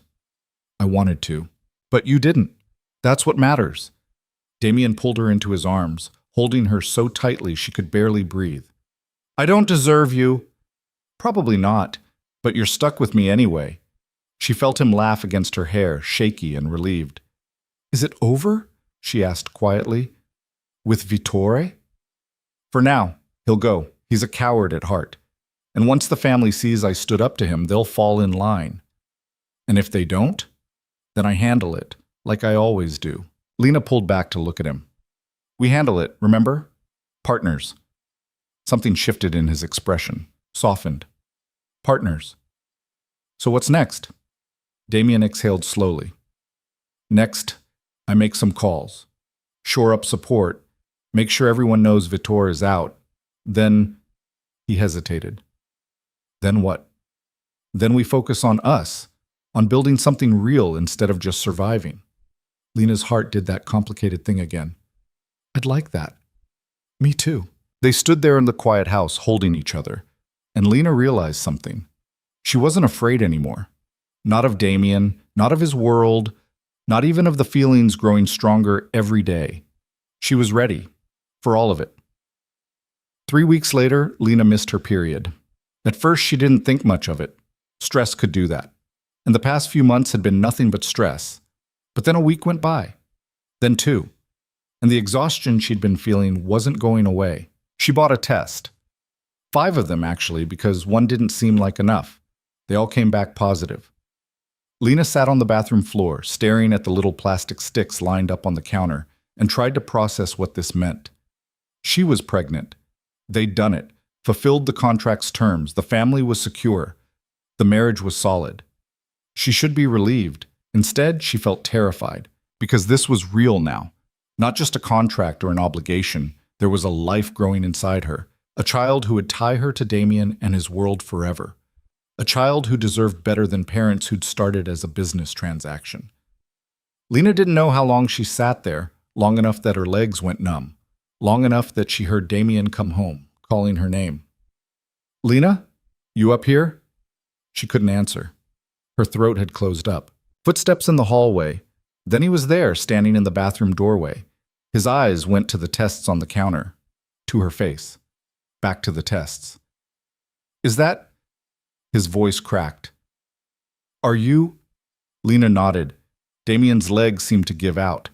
He sank down beside her on the floor, staring at the tests like they were written in a language he didn't understand. "We're having a baby," he said. "Yes, a baby. That's generally what positive tests mean." He turned to look at her, and his expression was completely unguarded. Wonder and terror and joy all mixed together. "How do you feel?" "Scared, Overwhelmed. Kind of nauseous, actually. That's normal, right? The nausea? I think so. Lena leaned her head against his shoulder. Are you happy? I don't know. Damien's hand found hers, lacing their fingers together. I don't have words for what I am. Terrified? Definitely terrified. Me too. They sat there on the bathroom floor, hands linked, processing the enormity of what was happening. I don't know how to be a father, Damien said quietly. I don't know how to be a mother. We're going to screw this up so badly. Probably, Lena squeezed his hand. But we'll screw it up together. And we'll figure it out. Like we've been figuring everything else out. Damien turned to her, his eyes shining. I'm going to love this kid so much. I know. And I'm going to protect them from everything. From my world. From the violence. From all of it. You can't protect them from everything. Watch me try. Lena smiled despite her fear. You're already being an overprotective father, and the baby isn't even the size of a grape yet. I don't care. This is my child. Our child. He placed his hand on her still flat stomach. I'm going to give them everything I never had. Safety, choices, a chance to be something other than this. What if they want to be part of this world? Then we deal with it. But I'm going to make damn sure they have options. Lena covered his hand with hers. We're really doing this. We really are. No going back now. I wouldn't want to. Damien leaned in, kissing her softly. I love you, Lena. The words hit her like a freight train. She pulled back, staring at him. What? I love you. I should have said it weeks ago, but I was scared. And I didn't know how, but I'm saying it now. His thumb brushed her cheek. I love you. Not because of the contract. Not because you're having my child. Just because you're you. Lena's eyes burned with tears. You're terrible at timing. I know. We're sitting on a bathroom floor. I know. Surrounded by pea sticks. Also aware of that. She laughed through her tears. I love you too, even though you're an idiot. Damien grinned. I'll take it. He kissed her again, and Lena felt something settle in her chest. Not fear, not uncertainty, just rightness. This was where she was supposed to be, with him, building this strange, imperfect life together, and somehow that was more than enough. The pregnancy wasn't easy. Morning sickness hit hard, lasting well past the first trimester. Lena spent weeks feeling like her body was staging a revolt. Damien handled it better than she expected, holding her hair back when she got sick, bringing her crackers and ginger tea, never complaining when she snapped at him for breathing too loudly. You're being too nice, she muttered one particularly bad morning. Would you prefer I be mean? I'd prefer you stop looking at me like I'm made of glass. You're growing a human. That's pretty much the definition of fragile. I'm going to throw this cracker at you. Please don't. Maria just cleaned. Despite the discomfort, there were good moments, like when they went for the first ultrasound and saw the heartbeat. Damien had gripped her hand so tightly she lost circulation, but she didn't complain.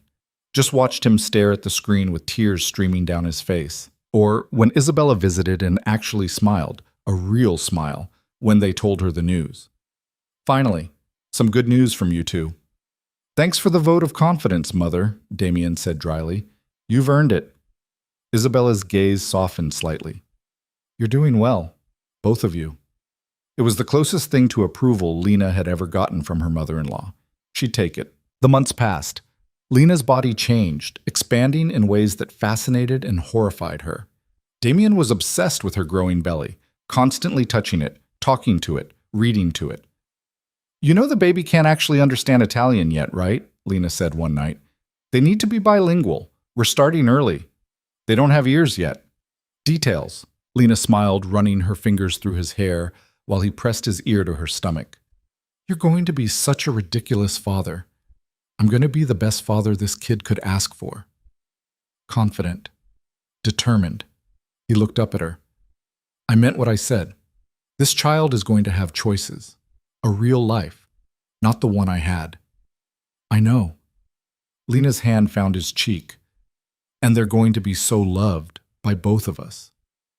Spoiled, probably. Definitely spoiled. Worth it. Completely worth it. At 6 months, they found out they were having a girl. Damien cried. Actually cried right there in the doctor's office.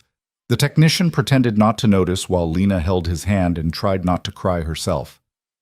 "A daughter," Damien whispered. "We're having a daughter." "We are. I don't know how to raise a girl." "Good thing you have me then." He laughed through his tears. "She's going to be just like you, strong and stubborn and completely terrifying." "I hope so." That night, they talked about names. Not seriously at first, just throwing ideas around while lying in bed, Damien's hand on Lena's stomach. "What about Isabella?" he suggested. "After your mother." "Why not?" "Because she'll expect the baby to be born in a power suit." Damien laughed. "Fair point." "What about Elena? After my mother?" He considered it. "Elena Falco. It's pretty. But I want her to have her own name, not carry the weight of someone else's history." Lena understood that. "So something new. Something that's just hers." They settled on Sophia. Simple, classic, not tied to either of their pasts. Sophia Falco, their daughter. At 8 months, Lena could barely move without feeling like she was carrying a boulder. Damien had started working from home more, refusing to leave her alone for long. "I'm pregnant, not dying," Lena said for the 100th time. "I know, but humor me." "You're being ridiculous." "I'm being careful." He helped her sit down on the couch, propping pillows behind her. "What do you need?" "For you to stop hovering." "Not happening. Try again." "Ice cream, the good kind." "Done." He headed for the kitchen, and Lena watched him go with a mix of exasperation and affection. This was her life now. A husband who loved her too much. A baby on the way. A home that finally felt like one. It wasn't what she'd planned, wasn't what she'd wanted when this whole nightmare started. But somehow, it had become everything she needed. Sophia arrived 3 weeks early, screaming and perfect. The labor was brutal. 18 hours of pain that made Lena understand why people said childbirth was a marathon. Damien stayed with her the entire time, letting her squeeze his hand until his fingers went numb, never once complaining. "I hate you," Lena gasped between contractions. "I know. This is your fault. Technically, it takes two—" "Don't. Don't you dare." Noted. When Sophia finally arrived, tiny and red-faced and furious at being evicted from her comfortable home, Lena forgot all the pain. Just stared at this perfect little person they'd made. Damien was a mess, complete disaster. He held Sophia like she was made of glass, tears streaming down his face, completely undone. "She's perfect," he whispered. "She's beautiful," Lena agreed, exhausted but happy. "She has your eyes. She has your stubborn chin." "Poor kid," Lena laughed, wincing. "She's ours." "She's ours," Damien repeated, wonder in his voice. They took her home 2 days later. The house had been transformed, a nursery painted soft yellow, a crib that Damien had assembled himself, with significant cursing, more baby supplies than any one child could possibly need. The first few weeks were chaos. Sophia didn't sleep. When she did sleep, Lena and Damien were too anxious to sleep themselves, constantly checking that she was still breathing. They were exhausted, overwhelmed, and completely in over their heads. And Lena had never been happier. She watched Damien change diapers with intense concentration, like it was a business negotiation. Watched him pace the hallway at 2 a.m, rocking Sophia and singing off-key Italian lullabies. Watched him transform from the cold, calculated man she'd married into a father who was completely, hopelessly in love with his daughter. "You're staring again," Damien said one night, catching her watching him feed Sophia. "Can't help it." "Why?" "Because you're different. With her." "How?" "Softer, gentler, more human." Damien smiled down at their daughter. "She makes me want to be better." "You already are better." "Not good enough, not yet." He looked up at Lena. "I'm going to give her everything, not money, not power, just love, safety, freedom to be whoever she wants to be." "I know you will. And I'm going to love her mother every single day for the rest of my life." Lena's throat tightened. "You're getting sappy." "I'm allowed. I have the daughter. Sappiness comes with the territory." Apparently. 6 months later, Damien officially transitioned the family business. It took months of negotiations, meetings, and careful restructuring. But he did it. Moved everything into legitimate holdings, real estate, import-export, investments that didn't require looking over his shoulder. Vittore was gone. The old guard had either adapted or retired. And the Falco name, for the first time in generations, wasn't synonymous with violence. It wasn't perfect. There were still gray areas, still connections to the old world that couldn't be completely severed. But it was progress. And Damien slept better because of it. Worth it? Lena asked one night, after a particularly brutal day of meetings. Completely. He pulled her closer, Sophia asleep between them. I want her to be proud of me, of where she comes from. She will be, because you chose to change. That takes more courage than just accepting what you were born into. You make me braver. You were always brave. You just didn't know it. They lay there in the quiet darkness, their daughter breathing softly between them, and Lena realized something. She'd been wrong. All those months ago when she thought this was about survival, about protecting herself, about getting through a year and then walking away. This was never about survival. It was about learning that sometimes the things we're forced into become the things we choose, that contracts can become commitments, that transactions can transform into something real. She'd been sold into this marriage, but she'd chosen to stay, chosen to build something with a man who'd been as broken as she was, chosen to fight for a future that neither of them had thought they deserved. And somehow, against all odds, they'd made it work. 1 year later, they renewed their vows, not because the contract required it, because they wanted to. It was small, intimate. Just them, Sophia, Maria, Isabella, and a handful of people who actually mattered. No lawyers, no business associates, just family. They stood in the garden of the Milan house, the same garden where Lena had sat by the fountain and wondered if she'd survived this, where Damien had first told her he was falling for her, where they'd built something real out of the wreckage of a transaction. The officiant was kind, not looking at them like they were a business deal. And when it was time for the vows, Damien took Lena's hands. I know we already did this once, he said, badly, in a chapel with people who didn't care, but this time I'm choosing you, not because I have to, because I want to, because you're the bravest, strongest, most infuriating person I've ever met, and I want to spend the rest of my life trying to deserve you. Lena's eyes burned. Your turn to be sappy. Our daughter made me soft. Good. Lena squeezed his hands. I choose you too, even though you're controlling and overprotective and terrible at letting people in. You let me in. You gave me a home when I didn't have one, a family when I'd lost mine, a future I didn't know I wanted. So yeah, I choose you, every day, for the rest of our lives. They kissed, and Sophia, being held by Isabella, squealed with delight. She approves, Damien murmured against Lena's lips. Of course she does. She's smart like her mother, and stubborn like her father. We're in so much trouble when she's older. Completely doomed. They pulled apart, laughing, and Lena looked around at the small group gathered, at Isabella, who was actually smiling, at Maria, dabbing her eyes with a tissue, at Sophia, reaching for them with chubby hands. This was her family now, strange and complicated and nothing like what she'd imagined. But it was real. It was hers, and she wouldn't change a single thing. That night, after everyone had left and Sophia was asleep, Damien and Lena sat on the terrace with wine. Do you ever regret it? Damien asked. The way we started? Lena considered the question. Sometimes, when I think about what my life could have been if my father hadn't sold me, if I'd had choices. I'm sorry for that. Don't be. Because the truth is, I don't know if I would have chosen better. I was raised to be ornamental, to marry well and look pretty and never ask questions. At least this gave me a chance to become someone real. You were always real. No, I was performing, playing a role. You made me stop. How? By refusing to let me hide.